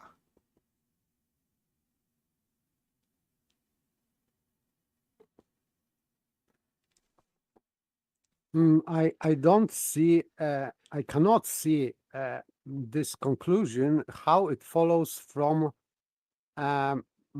this, let's say, middle term, and that would be, which means that it has to be true that A, B, and C are equal to 180 degree, because he's talking about these angles from each triangle. Yeah, if verticals are parallel, then triangles have 180 degrees. Yes. And then he's saying triangles don't, if triangles don't have 180 degrees, then verticals cannot be parallel. Genius. Yes, but he, in addition to that, he is taking this angle alpha is from the upper triangle, the beta angle is from this middle, and this is, I think, lambda or whatever. Yeah, just call it C. The third C, yes, is from the bottom. Why he is adding angles from three different triangles? I cannot understand that. He cannot see the relationship between the angles and the triangle. He separated a triangle into three triangles for some reason, and not just measured the angle between the 3 points. Yes, I don't know why he's doing that. And do you want me to tell you? He's orientated his tool for measuring angles on the azimuthal, i.e. the horizontal plane, as you always should do. That's his confusion there. He thinks it's three different triangles because he thinks triangles have to be on a horizontal plane in order to be triangles. Or he's going with the perpendicular relationship. He's got confused, basically, between the triangle ABC and how you measure the angle at C to A from B, right? The measuring of the angle is from the position you're at, the inclination between one and the other, the angle. It doesn't matter what a horizontal plane is. You just happen to set your tool up as a horizontal.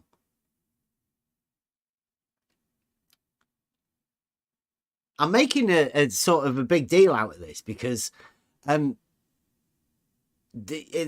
most people's brains are frozen right now because what does this even mean? For me, nothing. And this conclusion, therefore, is from nothing. So it is non sequitur for me. Yeah.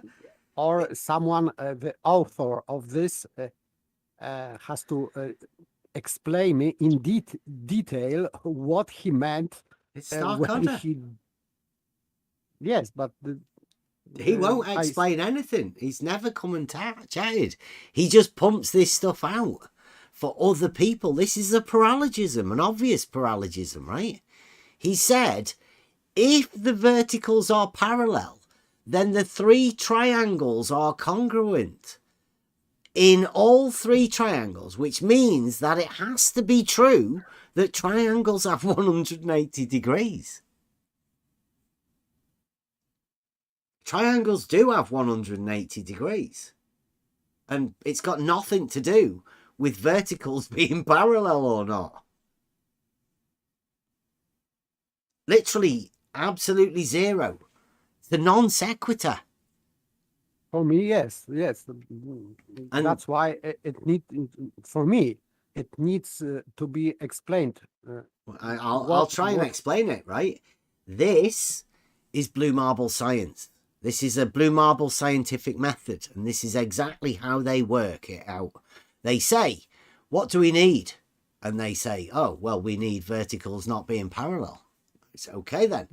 Boom, lock it in. That's the last statement. Verticals aren't parallel. How are we going to get there? Doesn't really matter. We've already wrote down our conclusion. Yeah. This conclusion doesn't follow from middle term, let's say. It doesn't have to. This is blue marble science. The conclusion is the statement that they want to have. And then anything in front of that means nothing. It's just something that they can pretend is some sort of an argument. Any discussion about his nonsensical meaning and understanding of triangles and how angles are measured and how triangulation's done in reality is inconsequential because he's already put their conclusion there. This is blue marble science. They're not bothered about anything else. They're only interested in their conclusion. And their conclusion is that, well, I'm going to state it that vertical and horizontal are not perpendicular. Because that's really what they're saying. They're just not brave enough to actually say it. You've got to counter the geometric proof of perpendicularity between vertical and horizontal. That's their job, not mine. The people that have got ultra triggered about it. This is how they do it. They will just confuse the shit out of people. And only if you have a full understanding of logic can you attempt to go at this. Can you imagine trying to falsify that statement to a blue marble scientist if you don't really have any understanding of logic? I mean, we do have a very good understanding of logic, but would you like to attempt to tell blue marble the fallacy within that? Do you think he'd accept it coming from anybody here? Do you think Beddy would be able to see the flaws, the logical flaws within that? Or do you think Beddy might actually want to go along with that? I mean, they've got numbers and all of that down at the bottom, but those numbers mean absolutely nothing because the logical statement is totally flawed. It's a non sequitur. It means nothing. With an obviously flawed, fallacious conclusion. And if you accept that conclusion, that's a paralogism. You've just taken on board a paralogism that this man's handed to you. Starkadder. He's changed his name. Cognitive resonance he is now. Don't be fooled by him. Handing out paralogisms. And you'll see the result of this that he's done. He did this over a year ago. Completely fallacious, means nothing.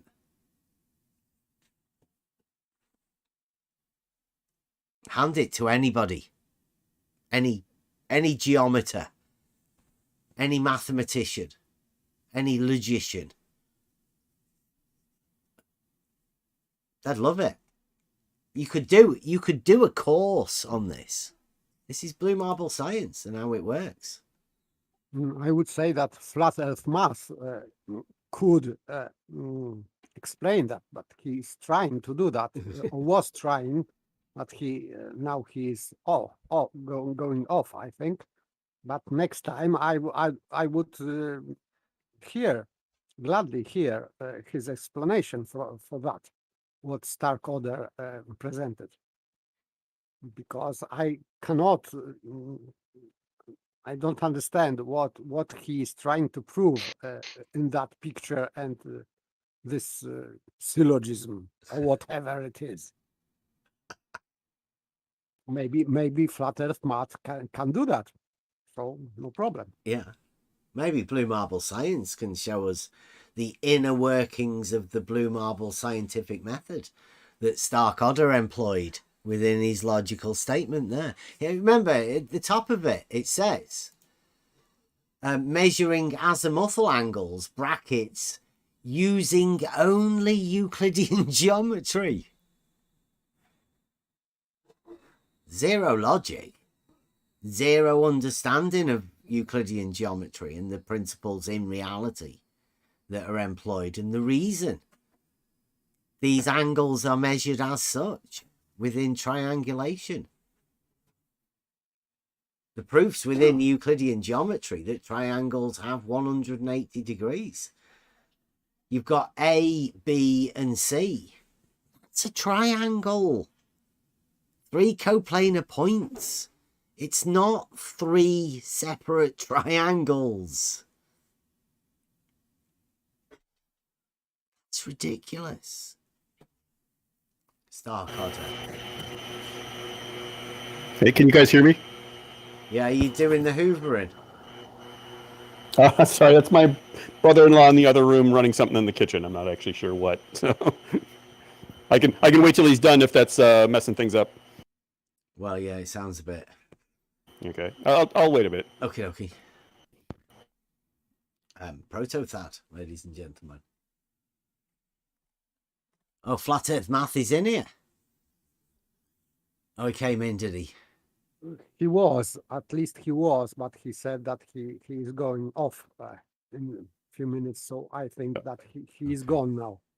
He had a friendly argument with Jesse K about this exact thing when talking about spherical excess with long distance surveying. The spherical excess comes from the azimuthal angles measured in each instrument's horizontal plane, not the actual angles of the triangle. Right, brilliant. So he's going along with 3 different triangles rather than just literally one triangle. I'd be interested in seeing how the angle differs, personally.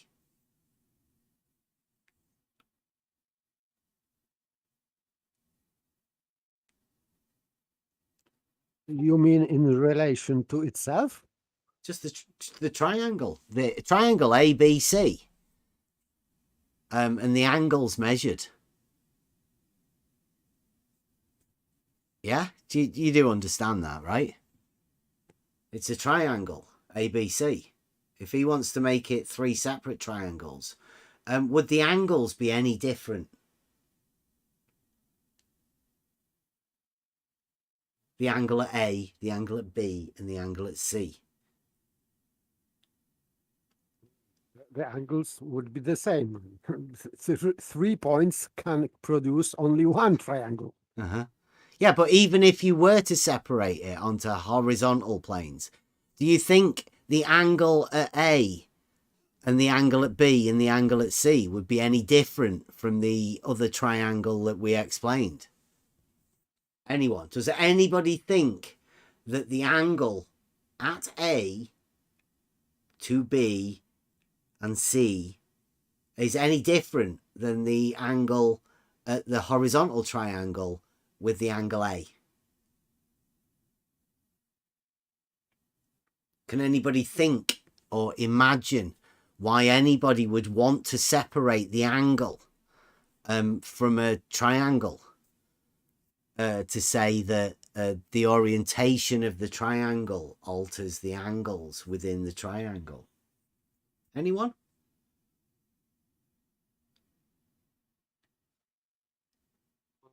I would say no, but so what he is doing here, he keeps this point A as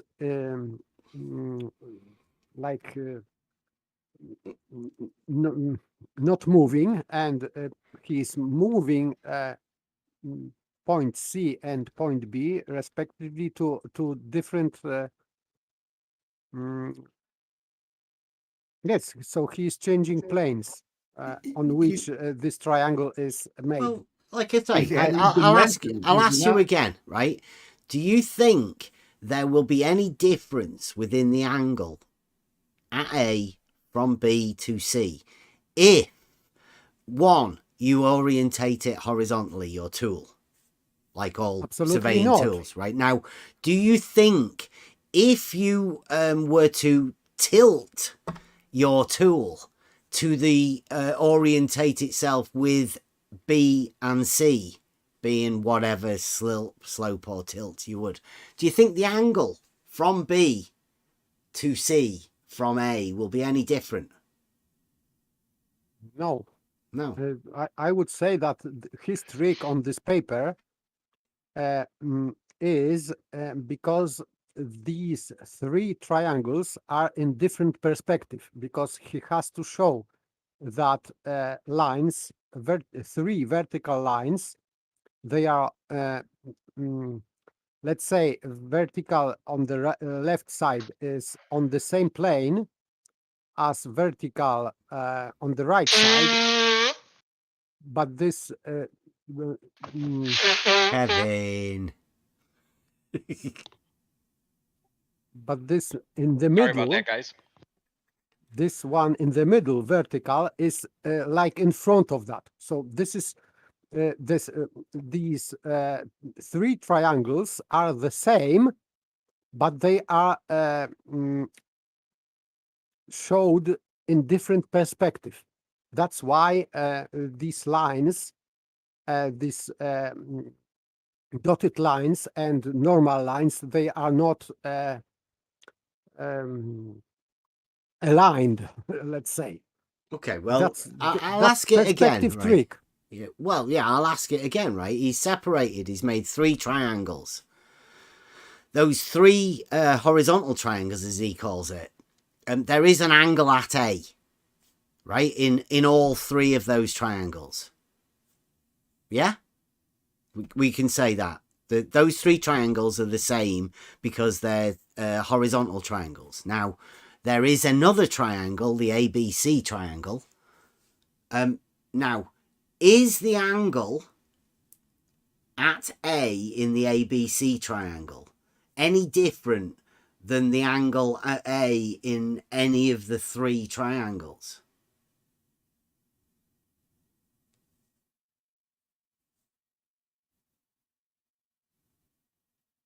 So I think not, but no, I am not sure. How can it be? Think about it logically. How can it be any different? Where would the difference be? In which angle would be different?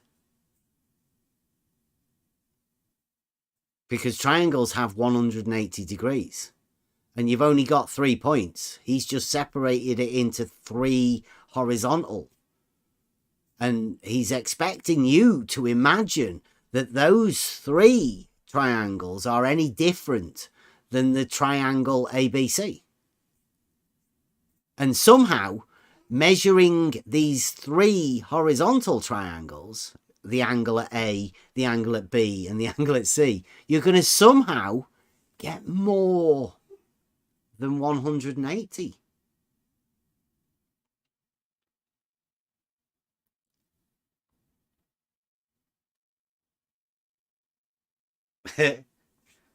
Yes, I would still say that this is perspective trick, just to, let's say, confuse viewer. what it is. But I think, yes, these angles should be the same.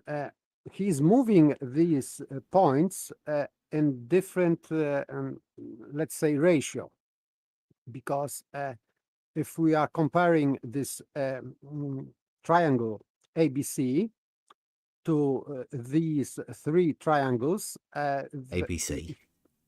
Yes, he's moving point B from upper point, let's say B,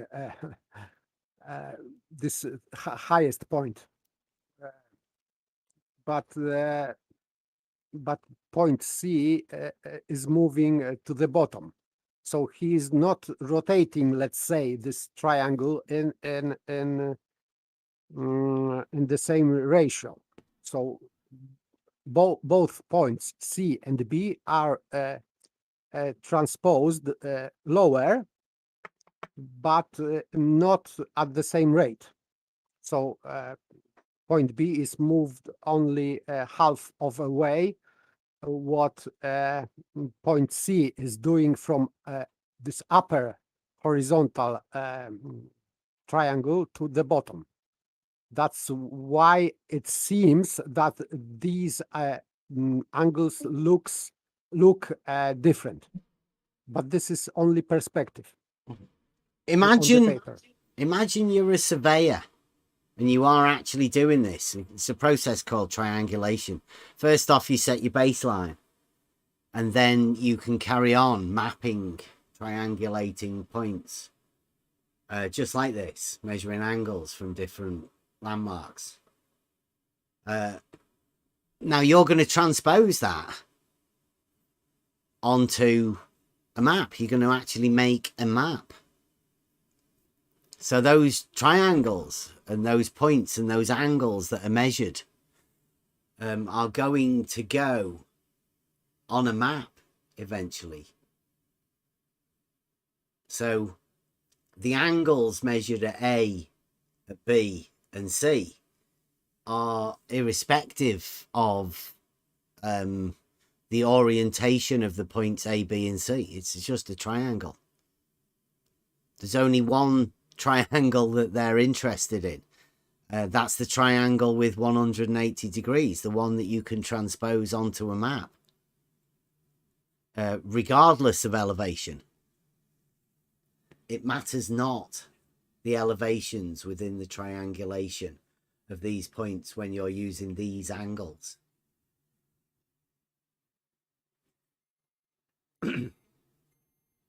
It does only matter if you're using vertical angles, and fortunately surveyors have a completely different method for measuring elevation changes. Fortunately for these guys, yeah, vertical, perpendicular to the horizontal, established by the level. These relationships are known. It only becomes a problem when you start to measure vertical angles, and within surveying, although some people will tell you that they do with the new tools and whatnot, the fancy gizmos that they use nowadays. But old school surveying is horizontal and vertical measurements. They're perpendicular, both ends of the horizontal, at any point along the horizontal. It's the way surveying works. This triangle measurement thing isn't like he says. I actually had a friendly argument, inverted commas, frantic bunny ears, with Jesse K about this exact thing. Because it would be not a hard argument to put forward geometrically about triangles, would it? You could definitely put an argument forward about how to prove this thing about statement about triangles. And perpendicular to triangles, what? No. Verticals have no relation to a triangle in any way at all. It's never mentioned. I don't know why people think they are. So Flat Earth Mass says he had an argument, a friendly argument with Jesse about this very thing, this exact thing. When talking about spherical excess, means you know triangles have 180 degrees. Well, they get a Brucey bonus for being spherical. I don't know. I don't know how you're going to get up with triangles having more than 180 degrees. I think it's an impossibility, but that's what these guys like to think about. With long distance surveying. Go on, sorry, Kev. Yeah, I was just going to say, yeah, I might need to blow my nose again. I'm allergic to bullshit. The spherical excess comes from azimuthal angles, brackets, measured in each instrument's horizontal plane. Now, everybody knows you set the tool up horizontally, or call it an azimuthal if you want. Everybody knows that you set these tools up on a horizontal plane. Now, measuring triangles with these surveying tools, triangles don't gain angles. They don't ever do that. Triangles only have 180 degrees. So this is a bit of sophistry from his friendly argument with Jesse K. That's Jesse Kozlowski, a guy we hope to have a chat with soon. He seems to be the great paralogist of our time. Maybe he wants to go down in history as the surveyor that claimed all sorts of bullshit and never really, just had a load of people sort of backing him up, stating about something to do with horizontal planes of measuring tools, measuring angles somehow differently than the triangle that is measured on a horizontal plane for triangulation, but gaining angles somehow, depending on how big your triangle is. I mean, I bet a lot of people aren't even aware that this sort of bullshit's going on, Because you can hear the confusion within the video I was hoping to go over tonight, but thanks to Flat Earth Math and the ongoing saga of vertical and horizontal, I don't think we're going to get around to it. But you can imagine the sort of confusion that has to go on within the understanding of a triangle A, B, C. There's 3 different planes, I think. Like Starkadder says, they've imagined a triangle, ABC, having 3 different planes. Is this a good time to maybe switch the conversation to talking about circles? Wow. Yeah, anytime. Okay. We're still with a radius, a straight radius, right? I will agree that circles are planar objects that have straight radiuses. The thing I want to get to is, of course, I did that demonstration where I drew things which I call circles on a globe. I think a lot of other people do too. And there were someone, I can't remember who, took a pretty strong issue with that here and claimed, well, it can't be a circle. Because going by the Euclidean definition, it has to be on a plane. And I would like to explore that Euclidean definition and exactly how we interpret that, and do we have any common ground on that? A circle on a sphere is impossible. It becomes a dome. Okay. So I understand that you're taking that from the Euclidean definition of that the circle the circumference and any lines from its center for its radius and diameter all are on one plane. My understanding of geometry, and I think you would agree that a lot of other people say this, is that plane could intersect other shapes. It could be inside another solid object. It could be an open, empty space. But as long as the points on the circumference are aligned, that they would be on a planar surface, it qualifies as a circle. My understanding is what you're saying is that is not a circle, that it has to be on a physical plane, that there needs to be a tangible physical plane that circle is on. It cannot be an abstract plane that simply defines where the circumference is. Do you agree with that? Have you heard of pi having a numerical value? I absolutely. I'm so sure we probably agree. You agree on what that is. Fully understanding that the diameter is a straight line, and that derives the number that we're talking about within pi, the relationship between the diameter and the circumference of the circle. Absolutely. And now, if you're placing your compass point on a ball and then drawing a circle, the plane that you are drawing the circle in and the center point isn't on the same plane as the line that you're drawing as a circumference. Oh, and I'm not claiming that I am putting the point of my drafting compass on the plane. I say that plane exists inside the globe, but it's not necessary to place the drafting compass on the plane to create something that results in being a circle. Well, you see, this is where your problem comes, because your radius is defined by your compass. Oh, well, no, I'm not using the compass to make a radius. I'm using it to make a circle, and the circle has a radius. I could calculate that radius, but that radius is not what the span of that compass is making. It is.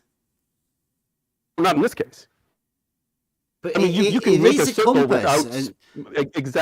without measuring a specific radius. It has a radius, but I mean, if I take something that's already a circle and I use it to press against something and make a circle, I might not know anything about the radius. I didn't use a compass. I still made something that was a circle. So, I mean, circles can exist without having specifically measured the radius. But you can calculate the radius afterwards. That particular circle that you've done on a sphere has a twice the radius is greater than the diameter of the circle that you're imagining.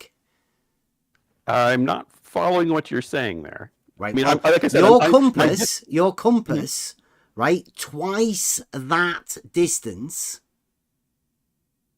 right? From where you place the point of your compass and you make an arc with that. Sure. Twice the distance of that radius isn't the diameter, is it? There is a difference between the two. I'm not making a radius. I'm not making a radius with that compass. I'm not claiming that the distance. That's what compasses do. They draw circles. If you do them on a plane, but I'm not doing it on a plane, therefore what I'm doing is not a radius. But the resulting shape, I'm saying, is a radius, because if you cut a plane through that circumference, you have all those points are equidistant to a point inside the globe, and therefore it meets the definition of a circle. I didn't specifically measure out the radius, but the radius exists. So when you talk of a circle, you can use trig. You can use trig to calculate to change the length of your radius. I changed the length of my compass to make an arc that would match the dome on the globe. That will create a circle on the surface of the dome that has a straight line. That cuts through. There's a straight line that cuts through the globe, but that wasn't the thing I was using to make the circle. So when you changed the distance between the points on your compass, did you do that to match a curve? Yes, I used it. I did it to match a curved distance. It's a straight line. Make a curve. What's a curve? What's a straight line? The radius. Yes, of course, the radius is straight, but that wasn't what I did with my drafting compass. But you matched a radius to a curve. I never worked with the radius. That's one of the things where you drew a circle. I drew a circle. It will have a radius. You can calculate that radius based on where the center point would be on the plane that cuts through the radius. There's actually a trig calculation you use to get that. Compass that you used with the actual center point that you used when drawing that shape that you call a circle. Yeah, by the way, the center of this circle would be inside of this. Exactly, that's what I'm saying. The center of the circle is in this sphere. I do not actually have to be in contact with that center to create something that qualifies as a circle. As long as the points on the circumference meet the geometric rule, are all equidistant from some point, whether or not I can physically touch that point does not change the fact that it meets the geometric requirements of all being equidistant from that center point inside the globe. Okay, but that's correct, but you didn't draw a circle on the surface of the sphere. You draw inside the sphere. Well, So I mean, this the is not what you claim you are doing. You claimed that you will draw a circle on the surface of the sphere.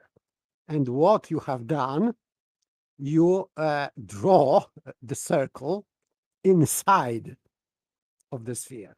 Okay, so this is where I want to understand how you guys are saying. So you're saying for your definition of circle, he did it by putting the center point of his compass outside of the circle. Yeah. Mm-hmm. Right.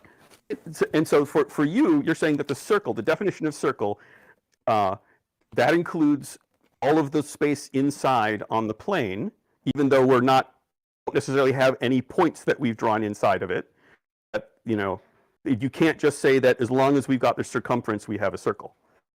This is what I want to understand. Like you have to physically have access to that plane the circle is on for it to be a circle, and to say that I've drawn a circle, and that if that the actual definitions there, if you want to have a look at it, just to make sure. And absolutely, I've looked at these. I've seen this when you put them up. I've looked at Euclid's elements. And I feel like, okay, and this is, I understand we disagree on this. I'm not necessarily trying to convince you guys. I'm trying to understand where we differ. But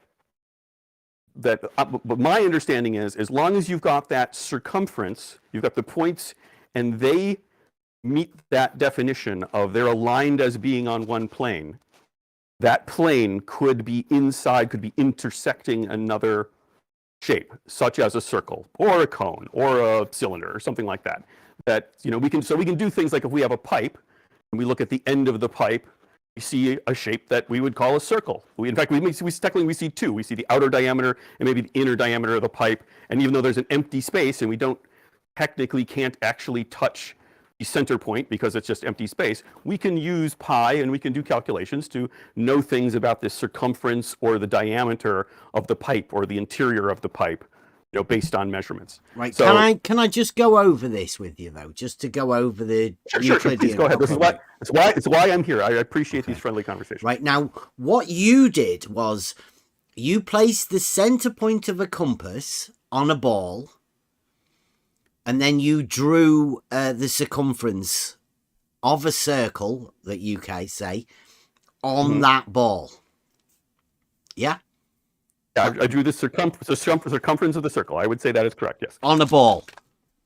Yes. Right, now, it says, definition 15, a circle is a plane figure contained by one line, which is called the circumference.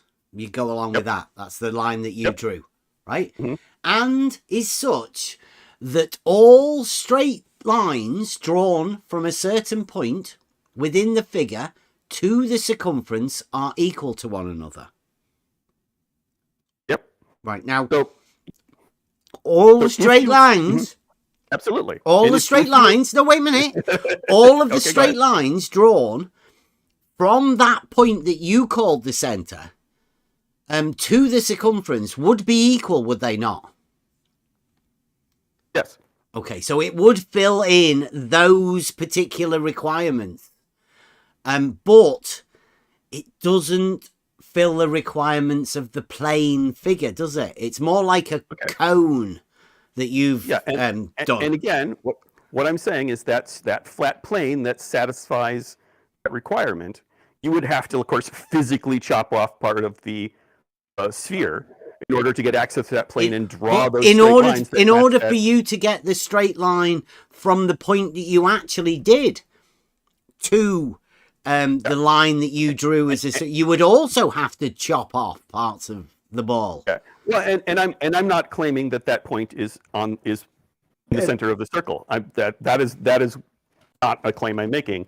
I'm not claiming that curved line is the radius. No, not curved. No, not curved. The straight line. You're talking about the chord, chord that would run from that point down. Yeah, a different chord, right? The one from the radius point that you consider, right? But it's not a radius, is it? Because it's not on the same plane. I'm not claiming that's a radius either. I'm claiming that the radius, the point that would be at the center on the plane, is below the point where I'm putting my drafting compass. You would have to go down. You're talking about the diameter, yeah.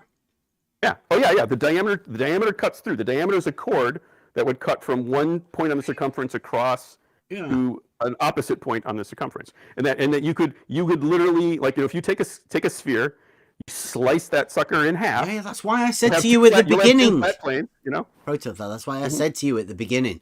The radius, the one that we've just described, as the conical figure that you've made, right?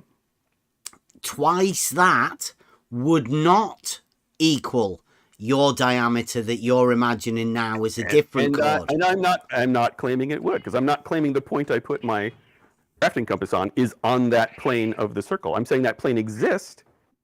You can calculate things about it. You could physically cut the globe if you wanted to, cut a sphere. Well, that was one of the questions I asked you again. When you adjusted your compass to a radius, where did you get that from? I didn't adjust it to a radius. I adjusted it to a size. Of what? That is okay. The size is a arc length. That is a calculation that comes from how celestial navigation is done. So you make a curved line into a straight line, but that straight line isn't the straight line that you're actually talking about, because you're going to make another straight line, the diameter. We don't actually use that. This is a thing where, like, say, if I was to get an argument, you got it from an arc length. No, what I'm saying is I used an arc length to set the radius of my drafting compass. Yeah, the radius. It's not a radius. I never actually make the radius. No, I never actually use the radius. I never actually set it to the size of the radius. The only thing is I am making something that will create a circle that meets the definition of a circle, in my understanding of it, that you could find the radius. You could determine that plane and where the center point would be inside the globe. But I did not use the radius or the diameter or the center point on the plane to do that. The fact that I was able to do it from a space above it, which happens to be equidistant from the circumference, allows me to make something that meets the definition of a circle. But that doesn't mean I'm ever actually using the radius. The drafting compass is not set to the radius. It is not set to the diameter. It is set to a consistent distance that results in a circle being made, but I am not claiming that I am making the radius. Other people do that. You go over on the Fed server, people like Brian's Logic, they insist that, I'm making a curved radius. I will never make that claim. I'm not claiming I'm doing anything with the radius. Nor do the radiuses don't curve. Right? Yeah, I agree with you with that. I agree with that. Unless you get into that would be a ridiculous claim for somebody to say that, right? That's If you get into the field of spherical trigonometry, you can get into where you use language in different ways about the shapes, and people get arguments about them. I'm not trying to do that right now. I want to just talk about spherical trig is easy. You have a Euclidean sphere. It's easy. You can definitely do that with angles, right? Sure. You can. Spherical trigonometry has been known about for centuries, thousands absolutely. of years. And you can treat it, you can deal with it in three-dimensional Euclidean space, and you only get into these arguments over the definitions when you are treating it as a two-dimensional coordinate system wrapped on a sphere, and then people talk about spherical triangles and spherical polygons, and I don't want to get into that because that's a whole that's a rabbit hole that is not part of my argument. That's definitely not spherical trigonometry, is it? All of that other bullshit that you just started talking about then. There is a terminology that allows you to treat it that way. No, I understand there that's isn't. a thing that we would argue. Spherical trigonometry is a well-known principle within angle measurements. You just relate it to a sphere within and without. So it's easy to do that, right? That shit that you were talking about has got nothing to do with that. In fact, it's known as the not that, isn't it? I'm going to avoid going down that rabbit hole because I know that we will just be we don't want to talk arguing about terminology. We'll end up arguing about terminology. I want to understand where we disagree on whether or not these things that I'm doing on a globe qualify as a circle or not, because I find that to be a fascinating question. And I do want to understand your position on this. I think it's very neat that you guys are studying Euclid, and from my standpoint, what I feel is that there is, in more recent centuries, there has been areas of geometry where we've sort of built on top of Euclid, and have this understanding that, okay, the planes that Euclid is talking about in this case don't need to be physical planes. If he talks about drawing that radius, well, we can talk about that in sort of an abstract sense that, if you had a physical plane where you could draw that radius from a center point to the circumference, and it would meet that definition, as long as the circumference meets that definition of being equidistant from a center point that would be on a plane, we treat that in geometry as a circle. That is the definition I'm coming from. Yeah, which radius is why and a diameter are straight. Everybody knows what a circle is. Which is why I feel, and where I'm not alone in this, it's like pretty much everyone who does celestial navigation operates from this same definition, that the thing that we're doing on the surface of a sphere qualifies as a circle, even though we're not directly accessing the radius. And I have some things I could post to sort of back that up if you were curious. So what I want to see is if you can agree with this much, that, okay, you've got this definition from Euclid, that you're saying that the circle has to be on this physical flat plane, and if it's on a sphere, it doesn't qualify as a circle. Please don't try and misrepresent us, right? I'm not trying to represent. A circle is a two-dimensional figure that is bounded within mathematics by the number pi. It's a transcendental number, right? It can never be reached. They know that they cannot get there, right? It's endless. Right. That number associated with that circle. And I would agree with that, and I apologize if I was misrepresenting your position. Doesn't change. Yeah. I apologize if I'm misrepresenting your position on that. So that's why I want to find out if I've got this right. Can you at least say, when I'm drawing that shape on a globe, like I did in my presentation, do you feel that qualifies as Euclidean circle, or do you go with, like someone else on the chat the other day was saying, that say no, it's not, because there is not a physical plane going across the points of the circle. It's not that. Like I said at the beginning, you're placing your center point of what you deem to be a circle not within the plane. Therefore, your radius that you are casting with that circle, by altering your compass to that measurement, that makes it the radius, but it's not within the same plane. And that makes this object that you are creating, this slice of the globe, it's a sphere, conical. I guess. And this. Wait. So you are creating three-dimensional solid object. You are not creating a geometrical figure. Okay. You are creating solid object, slice of the sphere, and this slice of the sphere has two surfaces. One of them is this slice circle, and the other is sphere. Mhm. Two-folded surface. You are creating. I would argue.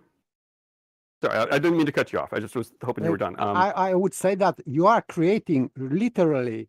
You are creating 3D solid object with two surfaces. One of them is the circle, normal circle, and the other is the sphere. Just like Beth said, cone. Okay. Well, you could call it the spherical cap, right? You're slicing the top off, making two shapes. Okay. And I would agree the one that you defined with your compass is the top one. Can we call it can we call it a spherical cap? I would agree that there is a spherical cap. That was the thing I was working with. But I would say that a component of a spherical cap is the circle that defines the, one bound of it. And that when we refer to you could say the base of a spherical cap is circular. So what I'm arguing is that in celestial navigation, we are using a spherical cap to create something we call a circle of equal altitude. That we are specifically the circle of equal altitude is a name being given to something that only refers to that circumference. It's an equal altitude. Is the circle the bit that has the equal altitude? The equal altitude refers to the angle that you're getting with your sextant that is always the same at every point on the circumference. It's a circle. I know I don't know if I'm not quite sure where you were going with that bit, but the altitude is not referring to, say, physical height from the surface. It's angle is in celestial navigation is used to refer to the altitude angle, which is just sort of historically is what they used to refer to what is the angle reading that you're getting with your sextant. So I know that sometimes confuses some people. So in reality, most people would know altitude as being like a vertical distance. And that is absolutely the most common definition of it. Okay. Within celestial navigation. But you're not using that, right? That's not how it's used in celestial navigation. There's countless citations and it's basically, it's shortened from altitude angle. And if you go into in very old text on it, will describe. Can you understand the confusion? Because when we are talking very geometric, right? Mm-hmm. So when I hear altitude, I hear a straight line, a vertical straight line. Mm-hmm. But you're trying to say it's an angle now, and the circle of equal altitude is the base of a spherical cap when we chop off the part of a sphere. That particular part is the bit that we say, like, where's the angle? Because you realize that one of its curves, there's only one straight part. That's the bit that you've just sliced off. Where's your angle measured? The angle is measured from some point on that circumference. What you got with your sextant. From the horizontal to something in the sky. The point is in celestial navigation, every point. What horizontal? On the circumference of it. Where's the horizontal? Your horizontal that is perpendicular to your vertical. And I know this is going to get us down a whole nother conversation you guys were having earlier, which I wasn't around for most of it, spherical cap, though. Because that's what we're talking about, right? We're talking about we're talking about from the surface of this sphere. That all of this is happening. We're navigating on the surface, in the understanding of the globe-based, representation of this. You're on the surface of this sphere, and didn't you just chop a part of it off? Which part of the spherical cap surface are we now on? On that edge, you're on the circumference. You're on that edge. Right. Of which part? The actual spherical cap, or the bit that we've left on the sphere? They would mathematically be the same, since there's no width to those points. So call it whichever you want, but it's that circumference where the plane intersects But you're not intersecting anything, are you? You're leaving everything as you imagine it, as a sphere. I mean, this is the geometric definition that people go by. That if you have a plane that intersects a sphere, the result, the intersection is the circumference of a circle. That is what we are saying. But you're not getting a circle of equal altitude. radius or a diameter, are you? Yeah, because we don't use that. We can How is calculate it a if we wanted circle to. then? Well, it exists, but if you have a circle and don't know what its radius is it still a circle? Are you I mean, are you saying that this is an angle? This circle is derived from an angle.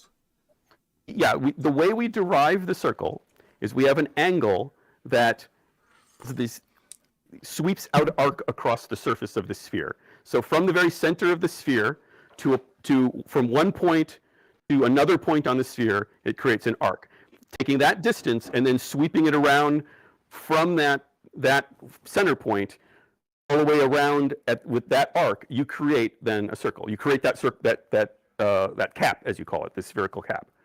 Using an angle from the center of the sphere, you can create a circle by using that arc. It's a not circle, though, is it really? Well, that's where we have this disagreement. I think is the definition of does this thing qualify as a circle? What I'm hoping we can agree on is you have your definition. I'll leave, and I understand you believe it's the right definition of what a circle is and that this thing doesn't qualify. But can you at least agree there are a great many people that do call it a circle? They look at this thing and they call it a circle of equal altitude, that was a name that was given to it hundreds of years ago, and the people who came up with that name were going by a definition that said when you intersect a plane with a sphere, you get this circumference that we call a circle. Right. I would call that a misnomer myself. I wouldn't hesitate to say, no, that's not a circle. It's more of a conical shape that you've actually drawn, but you imagine a curve being as a part of a radius or a diameter. And then you imagine chopping parts of a sphere off, creating a spherical cap, but then imagining that curve is actually a straight line. And measuring an angle somewhere. I don't know how. I don't know. I'll tell you what I'm most confused about, right? You measure an angle and then draw a circle. That's really strange. To me, anyway. I can't even work out how you're managing to do that step. I think, you can agree I can create a spherical cap, right? And that a circle is a component of a spherical cap. So therefore, I can indirectly get that circle by generating a circle. Definitely agree that you can get a compass, alter the 2 points on it, and draw on a ball. Right. And that shape, what we're calling a spherical cap. Would you at least agree that a circle can be derived from that spherical cap? No, because the compass has not provided a radius for said circle. If I could calculate a radius based on that angle I used to get that arc length, would that be sufficient? Do I have to directly measure that radius, or if I did some trigonometry from and came up with that? From an angle, yeah. Because we know the size of the sphere. That's the caveat: is you have to know how big the sphere is to be able to calculate both that arc length and what the radius would be. But you can do that. There's a trig formula for doing that. I don't have it right in front of me, and I don't have my laptop. I had it on there, but I could probably calculate it again. There's a trig formula for measuring an external angle, an angle external to the sphere. There is. Yeah, you can absolutely work out, as long as you have a sphere, you know the diameter of the sphere, the radius of the sphere, and you know the arc length across the surface of the sphere, and you're making that circular cap based on that. You can calculate what the radius of the interior circle is inside that sphere. Where's the angle? The angle is coming from the center of the sphere. You have an angle that's radiating out from the center of the sphere. That's not the angle you're measuring, is it? It's not the angle I'm directly measuring. Because you're measuring an angle external to the sphere. You measure an angle to externally. And actually, the angle you're getting, you do some stuff with the horizon, but that's all indirectly gets you to an angle of how much a star declines from the zenith. So you're getting an angle, what we call the co-altitude, which is how how many degrees does a particular star you're looking at come down from the zenith? If it was directly overhead, So you've it got a would be vertical 0. angle, external Right. from a sphere. Where's your baseline? Okay. Well, I mean, you could use horizontal as a baseline, which is you basically just take It's a straight line. perpendicular to the vertical. Yeah. It's a You straight get line. perpendicular though, to right? vertical. Right. Mm-hmm. It's just perpendicular to the vertical, Mm-hmm. and you can use that. Do you know how many then, straight lines there are on the surface of a sphere? well, but we're not using the surface at this point. You We're looking up in the sky. Yeah, you're just measuring an angle externally from the sphere. Right. As long as you know as long as you know where down is, and you know where straight up is, you have your zenith.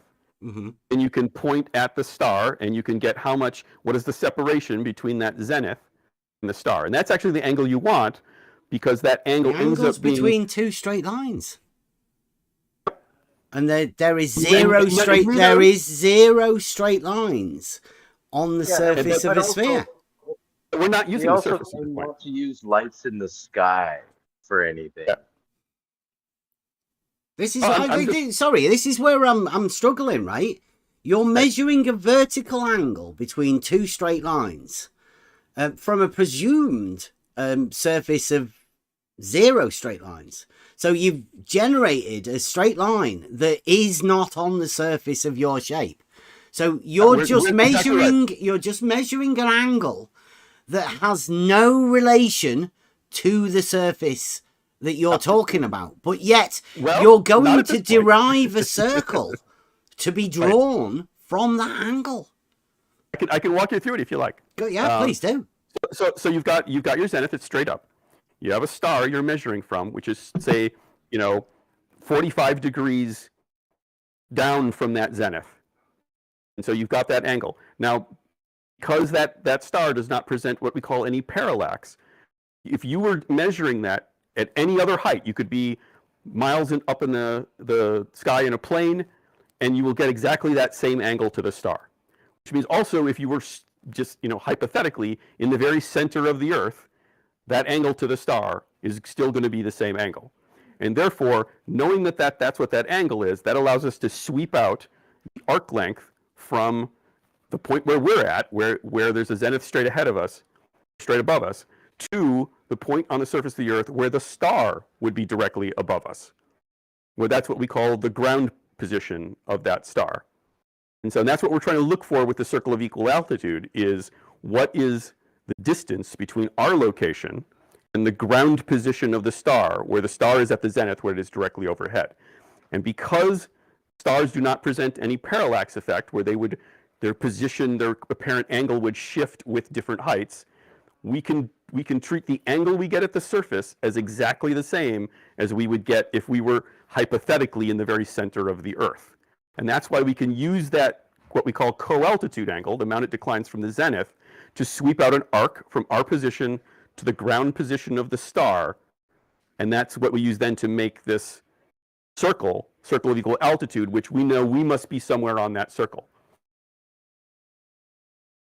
That's it in a nutshell.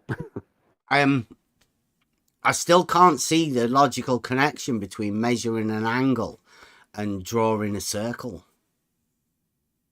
I can't see the logical leap that you've made. Yeah, it's easier with graphics. I wish I had my laptop. I would post you some of the stuff from the celestial navigation seminar I taught. And then that can kind of show you where that angle, the angle that you're reading on the surface, how we treat that as the same angle from the center. Hang on. So you taught celestial navigation? Yeah, I've been doing it for 35 years. I've actually used it on a sailboat. I've taught a class. I've written navigation software. So. Irrelevant. Can you point me to somewhere that I can look for where you've taught this? If I want to dox myself, I could. I could point you at the university. Well, that's probably not very hard to find if you dig around. That's right. You taught this, so you're known by people. I am. Doxing yourself is ridiculous. Don't, I was going to say, claim something, and don't claim something you can't back up. Please. Oh, come on, let's I'll get to give you my this. answer. This isn't helping. I Come on, want to man. know how you can measure an angle and then draw a circle. What's the process? Yeah, I guess, I mean, I kind of just tried to describe it. Like I said, it can be kind of hard to get just verbally. I wonder if I can actually get access to one of my. Can you do it in images here. relation to the spherical cap that you've drawn?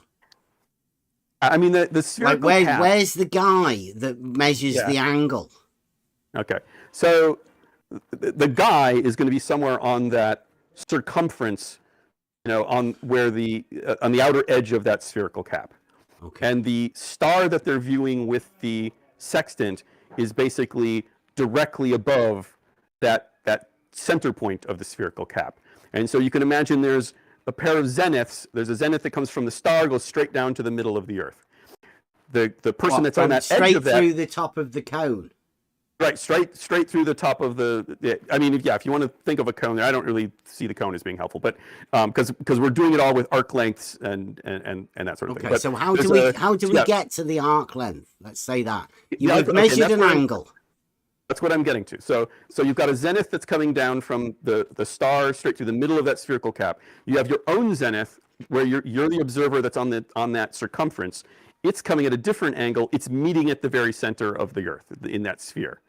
So there's an angle you can imagine from the center of the Earth that's going with one ray of it going up to where you are in your boat on the surface, and another one that's going up to where the star is. And that angle that we're getting, that co-altitude angle, is the same as that angle we're measuring from the center of the Earth. Therefore, that angle, when you have an angle and you have a sphere, geometrically, how do we get that angle? We're just reading it with our sextant. We're actually reading the altitude angle. But you're placing it at the center. Yeah. But how do you do that geometrically?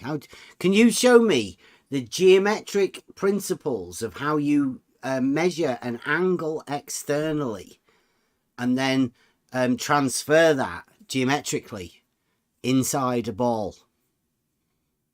It's like it's what the geometry of celestial navigation is based on. It's the fact that when you have two angles, the same angle being projected from two parallel lines, those two lines are parallel to each other. The light that is coming to you from the star is parallel. The direction you're seeing it at from your position is parallel to the direction it's coming to at the zenith point of its ground position.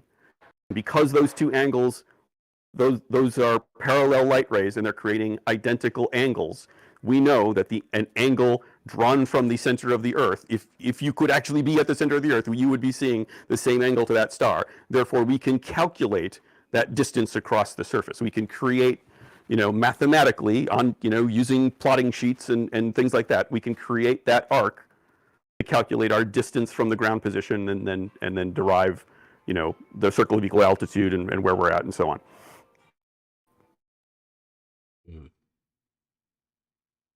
And the reason it's the mathematics for doing it, on paper gets a little messy, which is why I do the demonstration on the globe, because that's reproducing the exact geometry of how it's understood to work. Are you using Euclidean geometry? In three-dimensional coordinate systems, yes. The mathematical transformations that we do for sight reduction, to do it on paper, we use spherical trigonometry. And that's when you start getting into all these arguments. No. Spherical trigonometry is Euclidean. Don't worry about that. Yeah. Okay. So we are using Euclidean geometric principles here. Mm-hmm. Okay. Yeah, these are all just angles and spheres and circles and all Euclidean three-dimensional shapes. Yes. Okay, so you're okay with mixed with lights in the sky. Well, no, he must be okay with horizontal and vertical being perpendicular. Yeah, horizontal and vertical, I would agree, are perpendicular. Okay. I think where we probably get into arguments is, do plumb lines diverge? But I didn't want to get into that argument today. So. No, we're not good. That's not an argument. That's just a ridiculous statement or a question that you're asking. The vertical and horizontal being perpendicular means that horizontal is a straight line or plane, right? Yeah, I would. The way I treat it in navigation, I would agree. Yes. Okay, so therefore, all perpendiculars to the plane will be parallel. All Must be. perpendiculars to that plane, to one plane you've established, will be. But To we're any different is plane, that all perpendiculars to any plane. This is a geometric statement. All perpendiculars to any plane will be parallel. Yeah, I would agree with that. Okay. And would you agree that a horizontal plane can exist in reality? Yes, I would agree. Horizontal planes can exist in reality. So I therefore, use all them in expression perpendiculars to a horizontal plane will be parallel. Yes, all horizontals to a specific horizontal, all perpendiculars to a specific horizontal plane will be parallel. To any horizontal plane. The geometric Not statement to any, goes I with the would not planes. say, no, this is where we disagree. I would not say to any horizontal plane, because horizontal will change relative to your position on the Earth. Because, of course, in the globe model, your down is going to vary with your position. It's always toward the center of the Earth. Therefore, horizontals at different coordinates will not be parallel to each other. Similarly, model zeniths will not be parallel to each other at different coordinates. That's inherent to the globe system. So. The geometric understanding of vertical and horizontal being perpendicular, you said you understood that, and you said we were working within Euclidean principles. If I create a vertical at a specific position, the horizontal I create at that position will be perpendicular to that vertical. I create a vertical at a different position on the surface of the Earth, will not be parallel to the original, vertical that I made, and therefore the horizontal I make will also not be parallel to the other horizontal that I made. They will diverge. Would it mean, though, that the original horizontal that you made would intersect the second vertical, not perpendicularly? So would you? Correct. Okay. So you're saying that horizontal and vertical cannot be perpendicular? Not every horizontal will be perpendicular to every vertical. Okay, so if you they will change relative to each other as you get to different coordinates. If you put a point A and B on a horizontal plane that you've established, could you have a perpendicular at A and a perpendicular at B? Of that horizontal. Okay, so if you're creating a horizontal plane and you're creating two different verticals on that, different positions on that horizontal plane, I would say if you're talking about this being a real world thing on the surface of the Earth, those verticals are going to diverge. Verticals will diverge, and therefore the perpendiculars to a horizontal plane, are you saying, will diverge? No, the perpendiculars to the horizontal plane will not diverge, but the verticals at different points on that, one of those will not be. Will no longer be a vertical. But didn't we just agree earlier on? The vertical is always relative to. Did we not just agree earlier on that vertical and horizontal are perpendicular? Yes, for a specific point at a specific location. And they're both straight lines, points. And all perpendiculars to a plane will be parallel, except if you call that plane horizontal. Because you seem to have a problem with all perpendiculars to a horizontal plane being parallel. All perpendiculars to a horizontal plane will be parallel, but they will not all be vertical then. But vertical and horizontal are perpendicular. Only at a specific point. No. It's a relationship between two straight lines. You have two straight lines. They're perpendicular at a given point. One's horizontal, one's vertical. You can't go out on that horizontal, establish another set of perpendiculars, and have one of those be a vertical. Yes, like say if you're doing this on establishing on a horizontal, because the vertical diverges. The vertical diverges. It doesn't, no. Not mathematically, it doesn't. It does in the real world. Over short distances, you can treat it as that because now it diverges. It does. No, man. If it's perpendicular at that point, it's vertical to the horizontal. The horizontal being a straight line, you could go 50 feet on that horizontal, make a vertical, which is perpendicular, at that point, it is going to be parallel with It the will other be. vertical.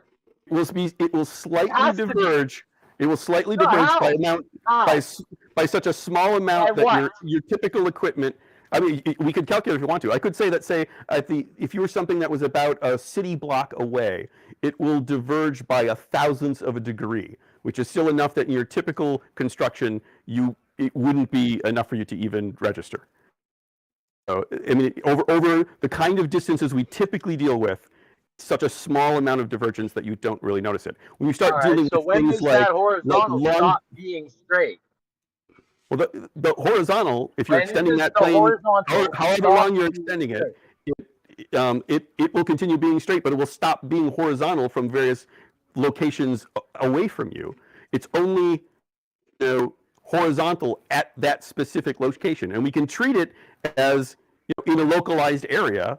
It's horizontal enough for general purposes, but it will slightly diverge. That flat plane will diverge from horizontal as you move away from your current location. And this is something I deal with. Sorry. Did you just say the flat plane will diverge from horizontal? Yeah, I caught that too. Do you want to have a go again, Mulligan? Yeah. If you're extending out perfectly flat, get far enough away from the location you're at, that you will no longer be oriented horizontal relative to up and down to the zenith, because the surface of the Earth will gradually curve away and diverge from that flat plane. Locally, we treat horizontal as remaining that way over shorter distances because the divergence is so small that we don't have to worry about it. When you start dealing with long distances, with like say targeting in the military, which is the thing. Horizontal is always a straight line or plane. Always, without fail. Mm-hmm. Nobody says any different. And it's accurate. Not normally. It's always described as a straight line or plane. But you can only depend on that locally, because your vertical will gradually diverge as you move away from your current location. So reality, we deal with things in like military targeting. How long is local? It's basically every 69 miles there'll be a degree of divergence. How do you measure that? Not calculate. Measure. Well, precision surveying equipment does it. In my experience, which surveying precision surveying equipment does it? High precision theodolites. It's not a thing I have experience with. I work with my job more often with high precision inertial guidance systems. So optical gyroscopes, and optical gyroscopes actually do detect it. That's actually a thing we have to correct for. Do detect what? Systems. It change in the orientation as you travel over the curvature of the Earth. Also detects the rotation of the Earth, by the way. The vertical and the horizontal. Yeah. Sorry, I thought I was on mute. The vertical and the horizontal change. Yes, it does. With optical gyroscopes, with guidance systems, you actually have to. Wait a minute. They change from what to what? What's the change that occurs? Your downward vector, your vertical, will gradually shift as you travel over the surface of the Earth, and you have to account for that. Otherwise, you will be getting incorrect. To what? It'll rotate with the amount that you're traveling over the curve. If you travel, what will the vertical shift to? What's the difference? It'll tilt. Depending on the direction you're traveling, it'll tilt at an angle matching that arc length. Verticals don't tilt. Well, your locally or down changes relative to a different down. It's diverging zeniths. I realize it's a thing that I'm not going to convince you guys of, but it's a thing I personally deal with in my job. What, verticals changing, tilting? Yep.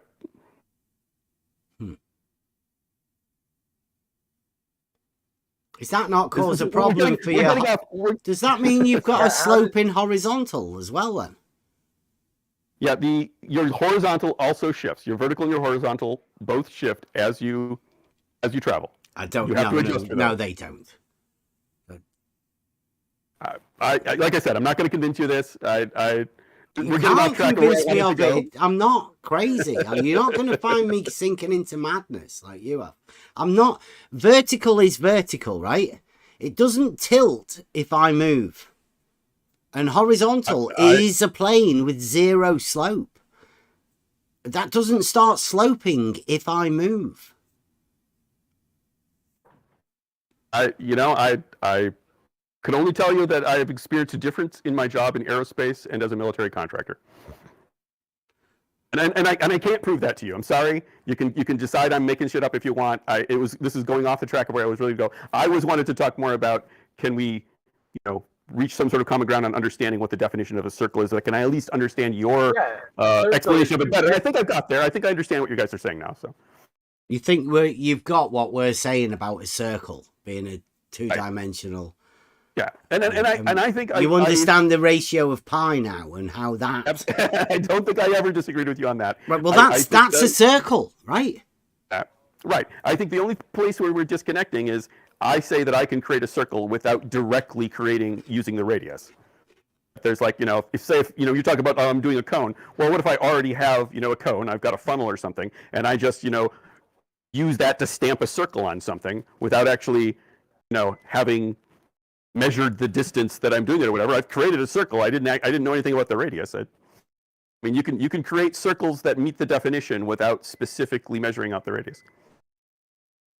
Even though you draw it with a compass, show everyone you do it. Well, and yes, compasses can be used to measure out the radius if you're doing it on a flat plane. But if you're doing it on a sphere, it's not the radius, so it still creates a circle. That's my argument anyway. And I can show you a reference that says the people who invented celestial navigation agree with my definition. If you want me to post that, I could. And that was really kind of what I wanted to get to, was when someone was arguing that the thing that I was drawing, when I was saying this is what a circle of equal altitude looks like, they're saying, well, that's not really a circle. My argument is the people who invented celestial navigation, whether or not you agree that they were using the proper Euclidean definition, they called it a circle.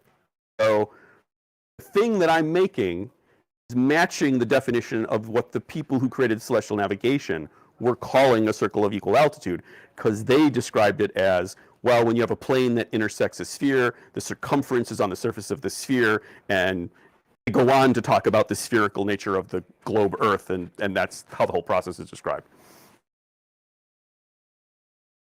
Do you think that the people who invented celestial navigation thought the Earth was a globe?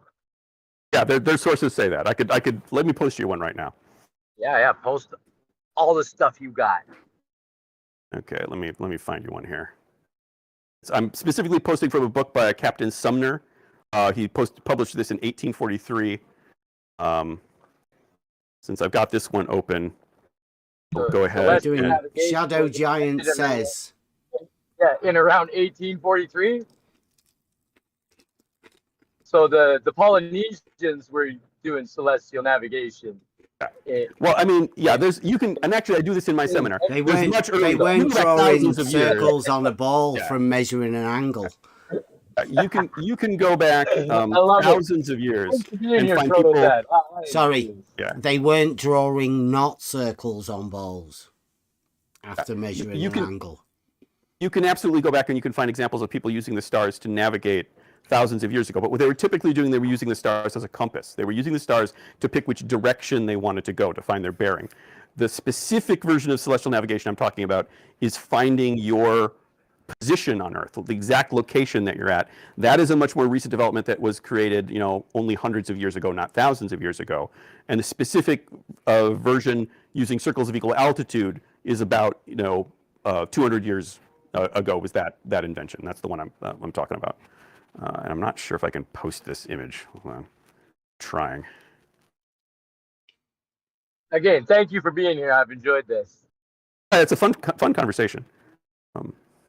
So when you call it a circle of equal altitude, is that because the angle you measure is cast as an altitude angle? And anywhere that you were supposedly stood on that circle, you would measure the same angle. Right. That is why they call it a circle of equal altitude. So would that be classed as measuring it from a horizontal? Yeah, we never actually directly measure it from a horizontal. If you're using a bubble sextant, you're actually measuring it from the vertical, because you're using the zenith, the establishing up down basically. But you do realize that you bring objects to the horizon. Right, and the horizon is also not on the horizontal. It dips slightly below it. Yeah, but no, it's just an angle measuring device, right? And you're measuring an angle from a light in the sky with respect to the horizon. That's the angle. Point A is the horizon. Right. Point B is the light in the sky. Right, I agree. Okay, now wait a minute. On that circle of equal altitude that you've got, that equal angle, like we were saying, it's a conical shape, and that angle would be equal. So where's the baseline? And if you would say that would be horizons, would they intersect? Okay, so the angle you're measuring, you measure from horizon, which is dips slightly below the horizontal, and you have corrections that you get to based on that dip below the horizontal, and also some effects you get from refraction. You can calculate what the angle would be if you were measuring it from... Can you show us within your spherical cap where the angle would be equal? Which angle that is measured would be equal? I actually have a diagram on my laptop I wish I could show you, because that actually does a good job. Okay, I just posted another image because it was something you guys had asked for, where specifically where it talks about the this is the guy who invented the system of celestial navigation that I am doing when I demonstrated on a globe. It was like not quite 200 years ago is when he came up with it, and he is specifically saying that he's basing this on the spherical surface of the Earth. So I just wanted to post that reference just to answer a request that someone had made. Now, as far as that angle I'm just trying to look at it. I'm having a problem getting my text chat up here, but thank you. Yeah, no problem. Now, as far as what that angle that we're reading from the surface is and how it relates to the globe-based geometry we were describing, I do have some diagrams that actually kind of depict that. And let me see if I have them on this tablet. If I download, did you just say? Yeah. Wow. Never heard of that before. I mean, and that's maybe a poor way of phrasing it. Saying that the geometry we're using to do celestial navigation, we're doing this with it. Well, yeah, and I'm not saying it isn't Euclidean. You said. I'm not saying it's not Euclidean. I'm just saying that we're not assuming we're doing this on a flat surface. We're doing this on a curved surface, and the kind of calculations and transformations we're doing are all based on that, on it being a spherical globe that we're actually navigating. So I'm just going to look here quick and see if I can find you another. If I've ever downloaded this diagram that I would love to share with you guys.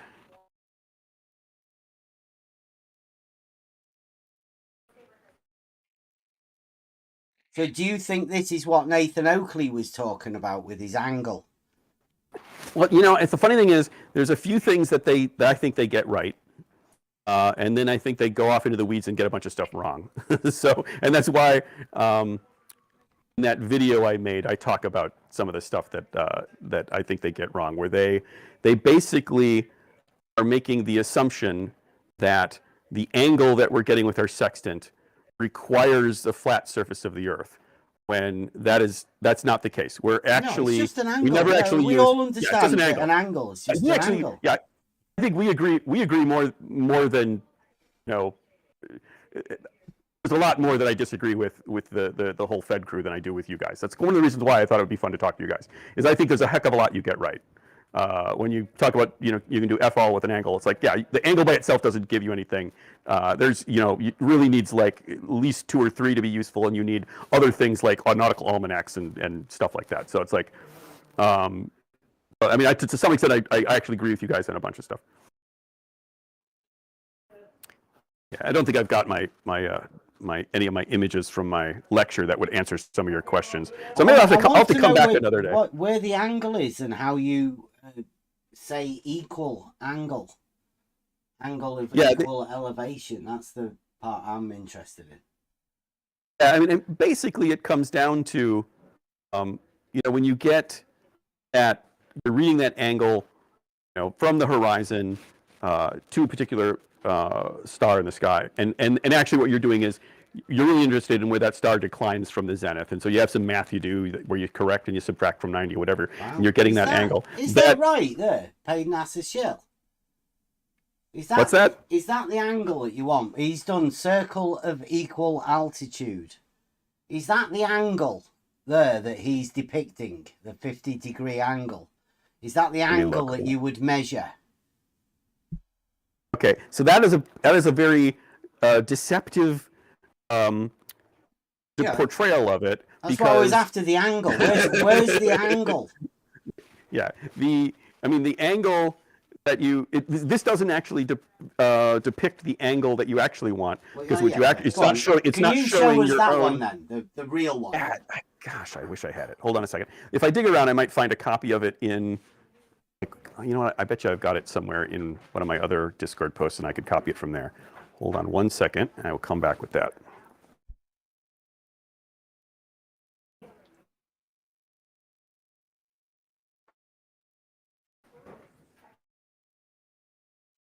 Making a brew, guys. We might be getting there. We might finally get there. Yeah, I mean, if I could help you guys at least understand what the argument is coming from my side, even if you don't agree with it, if you understood it, you would be way ahead of the Fed panel.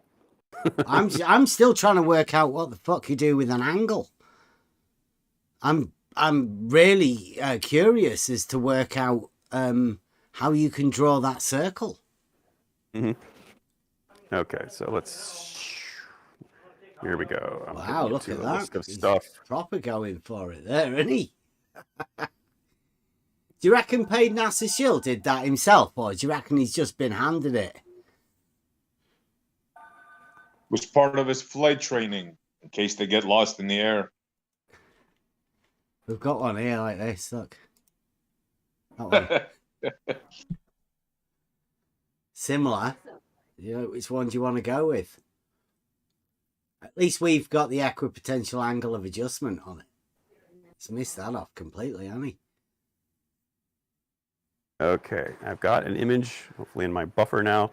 Let me post this one. Oh, okay, yeah, here's this. Your Paid NASA Shield is doing one kind of similar to what I'm going to post.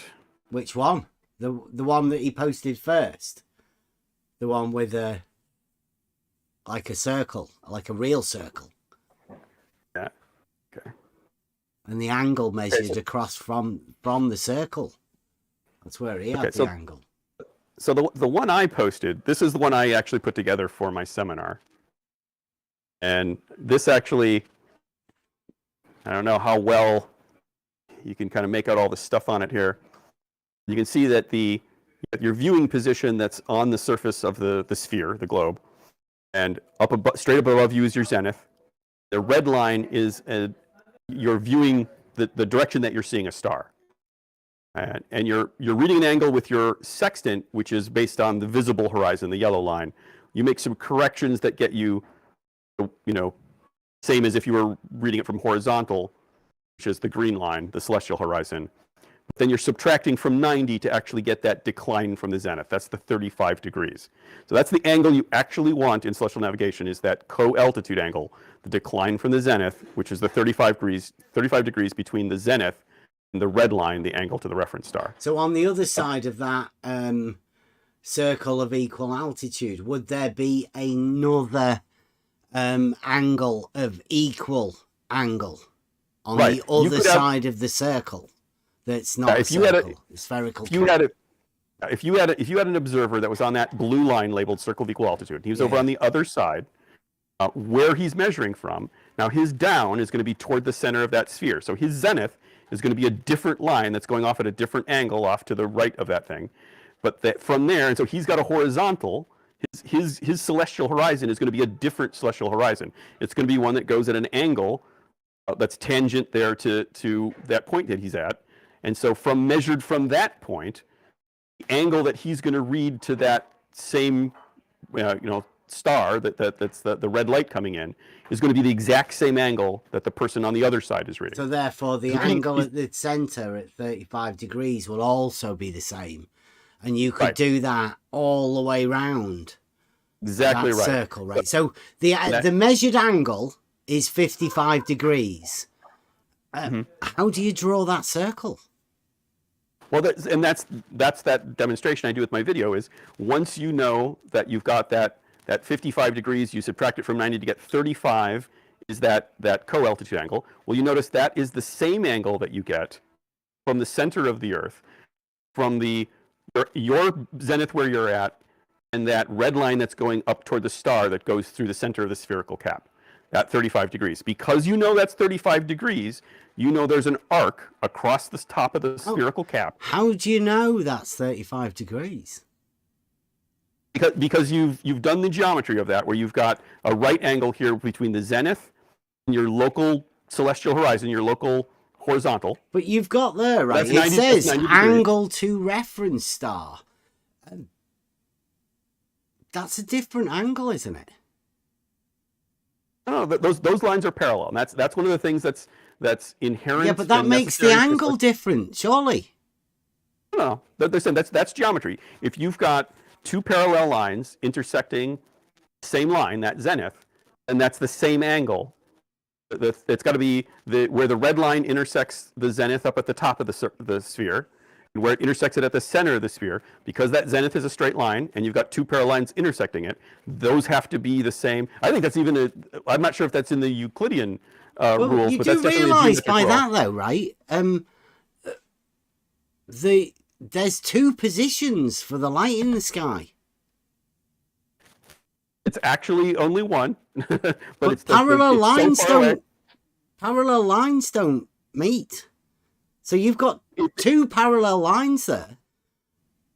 You're That's dealing with two something different positions. You're dealing with something that is so large and so far away. And again, okay, I understand you guys may not believe this, but this is the globe argument. How do you know that? That it's there's no parallax. Wow. So it's like this is something you can measure. This is something that can actually be verified. That stars do not offer parallax as you view them from different positions. And what does that mean for distance? I mean, it means they're very far away. And we can actually verify the distance of different celestial objects, like closer things like the moon and certain planets like Venus and Saturn. We can actually measure the parallax because they're close enough to do that. And we actually have corrections in the nautical almanacs for those.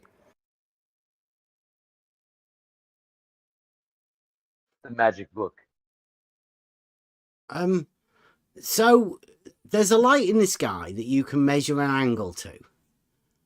You can then use geometry showing parallel lines, which obviously never meet.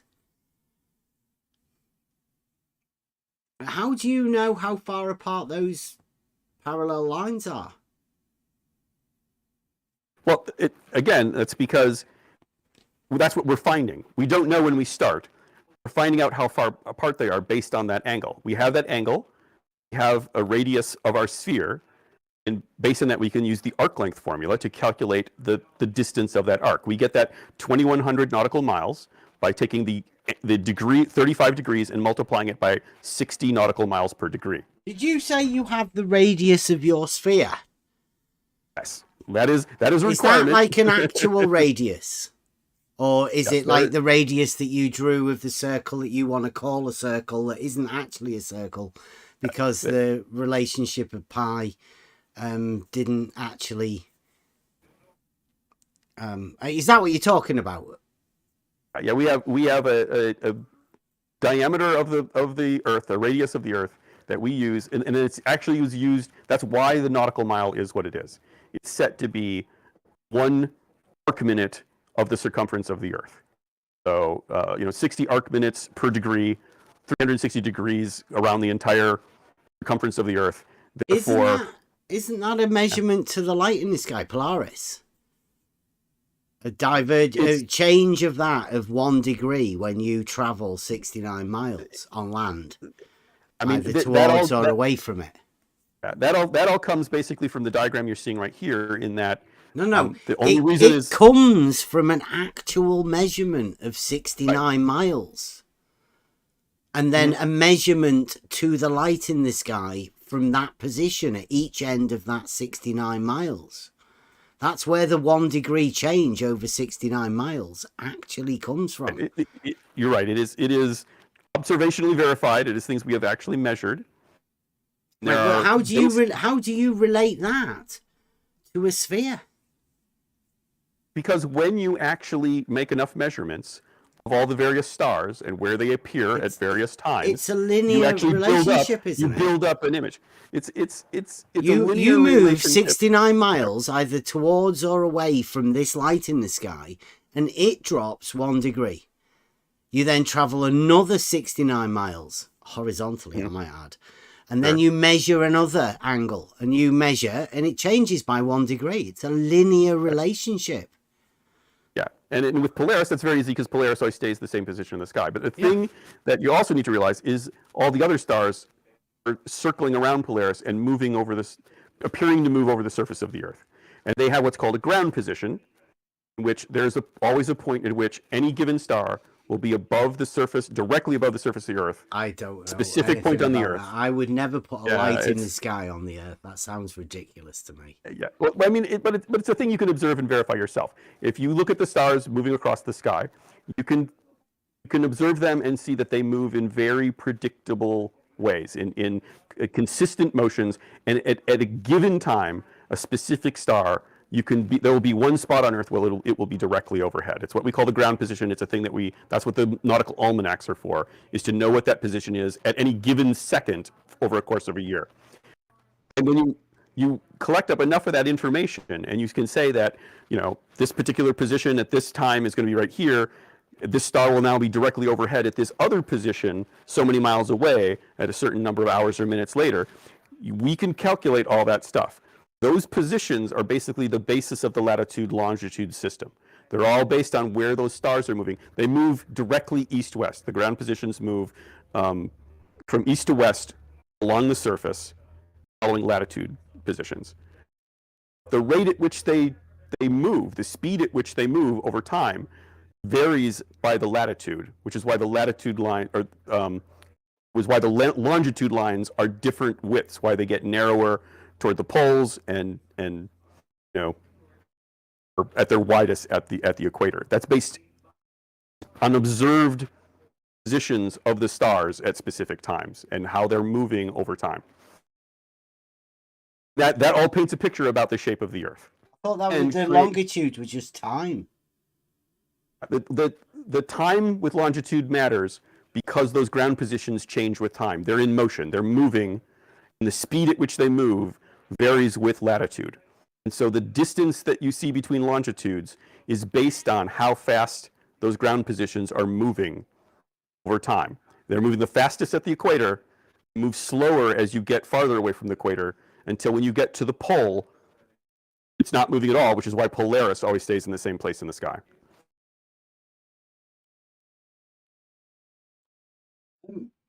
This is actually this is a neat topic, which I'm making a future video on this. Can we go over the linear nature of the 69 miles and 1 degree change of the light in the sky? Yeah, the linear nature is from the fact that an arc length, as that angle changes, the distance you're traveling on the arc is a consistent amount. It's a linear change in that respect. It's 69 miles horizontally, isn't it? I would disagree with that because you're traveling an arc length. You're traveling a curved distance over the surface of the Earth. You're traveling equal elevation, right? Well, I mean, in the globe model, elevation is the distance from the center of the Earth. Well, in reality, it's a horizontal, isn't it? I mean, this gets us down in that hole. You have a local horizontal that will be different from horizontal at a different location on the surface of the Earth.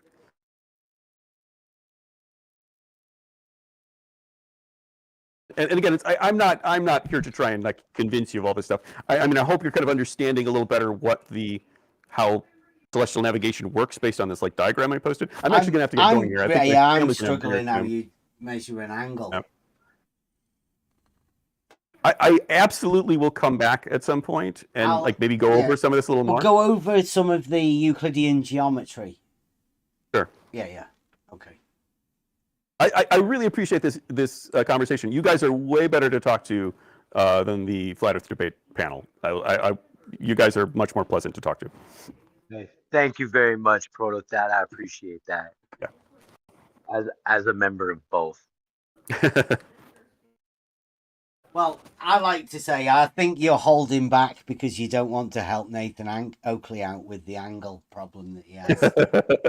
Yeah, don't worry. I don't thank you for that. I'm still waiting for Nathan to let us know what he's going to do with the angle, but. Okay, well, I'm going to get going. I have to spend some time with my family. I think they have dinner coming up here in a bit. Okay. But I appreciate this, guys. I'm glad I got a chance to talk to you. I think I understand some of your argument a little better, and maybe we can talk again soon. Okay. Thanks for popping in. Yep. Take care. So thank you very much. Wow. We didn't even get a chance to do the triangles. Is everybody clear now on what you can do with an angle? Fuck all.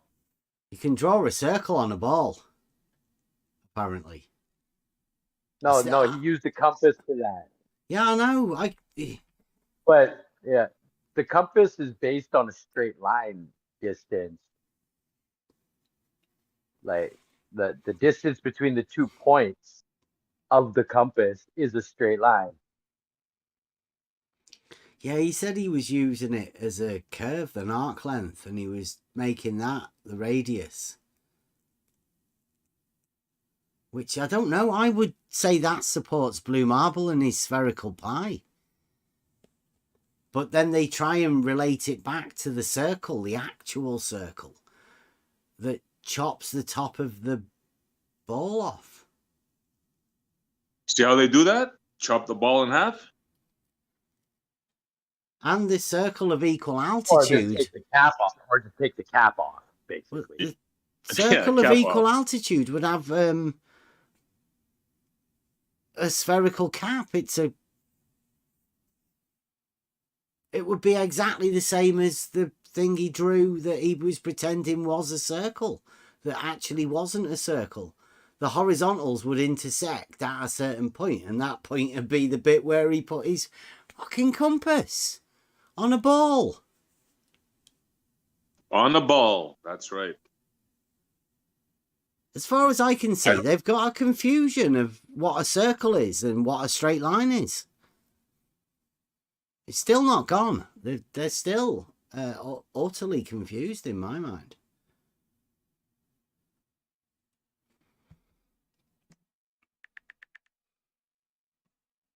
The whole system is based on a sphere, on a nautical mile. Granted, he is a military man, he said.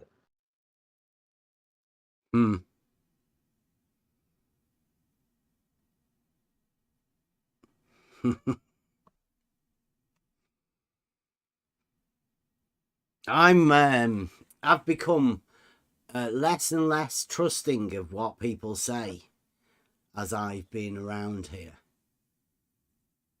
Yeah, I agree with you, Bep. And I've become more and more trusting. Go on. I got to get out and out of here, but I will see you guys tomorrow. Okay, thanks. Thank you. Great show today. Just as good as yesterday. I'll try and be back for the Buster song.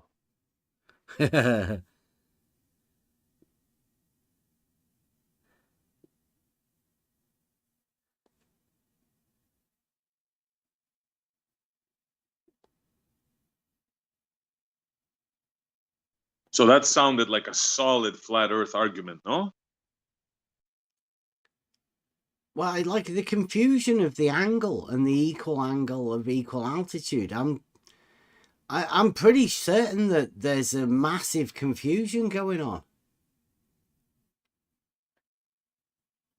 I still literally haven't got a clue what they're talking about. I especially like when they go to the center of the earth to draw their line. That's one of my favorite parts. I hope the FED boys are watch that, learn something from it. The equal angle But I at the doubt it. center. Yeah. Yeah, that's Euclidean. Parallel lines. Mm-hmm. Yeah. That is strange, that. He's going to be hit with the stolen concept at some point.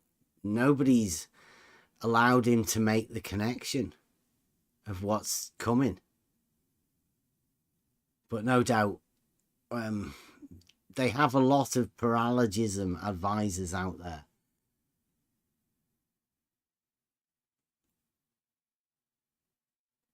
Right, so... what kills me is they're using a system that's derived based on a sphere, and they don't see it. They just don't see it. It's derived based on Euclidean geometry. And the confusion that can be put in by the switching of the position of an angle to confuse. Yeah, they change it from they put it in the center somehow of the sphere. Yeah, so has anybody been keeping an eye on what Blue Marble Science has been talking about while one of the obfuscators has been around there? No, Blue, you're out of luck. Nobody's been keeping us up to date, and I've not been watching what you've been talking about, so I'm sorry.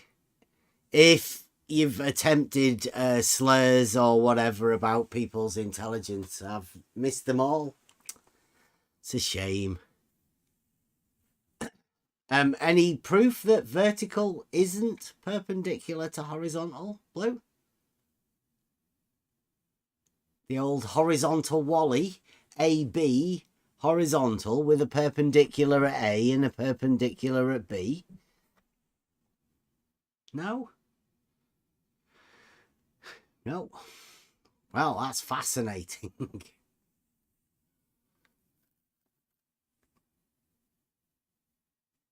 I'm lost at what's going on.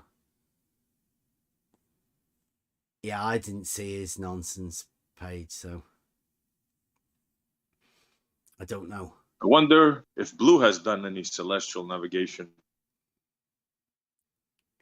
He did something. I have a series of videos, and in one of those videos, I'm pretty sure Bob the Science Guy, or the guy formerly known as Bob the Science Guy, the guy that's now known as Research Flat Moon, he said that he did an experiment with Blue Marble Science and B-Ball for Life.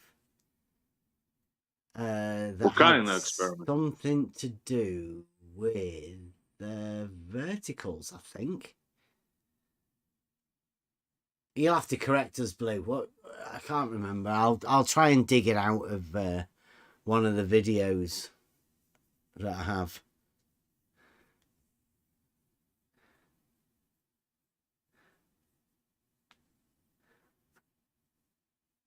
Well, he likes the whiteboard, I see. Yeah.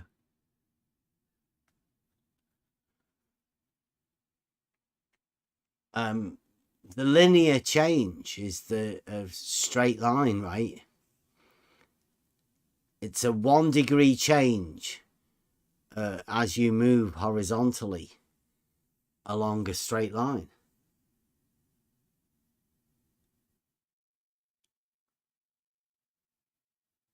Fantastic. I like this angle measurement and angles being measured between two straight lines. Not too sure these guys have worked it out yet.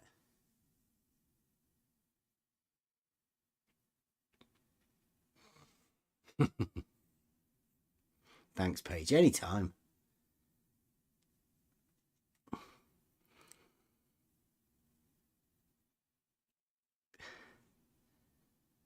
Blue Marble. What proof are you after, Blue? Crazy. I hope you don't want a proof that vertical and horizontal are perpendicular.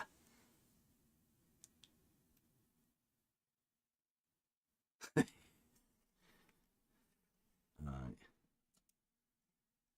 So I really want to get round to the triangle thing, but it looks like it's going to have to wait.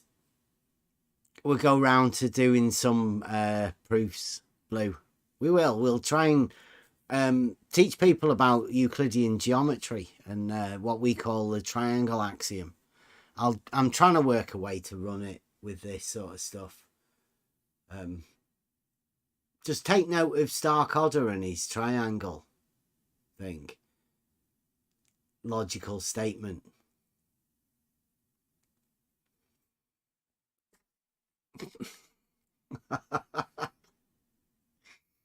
Who paid NASA's shill? Thank you very much for coming. Can anybody trust the guy that admits that he's a paid NASA shill? Or unless he's just a comedian, and then you know that he's being dishonest about his name. So therefore you can't take him serious about that either.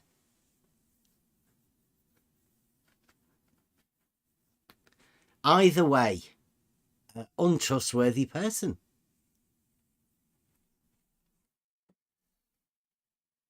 Yeah, all right, we're getting a Buster song ready. We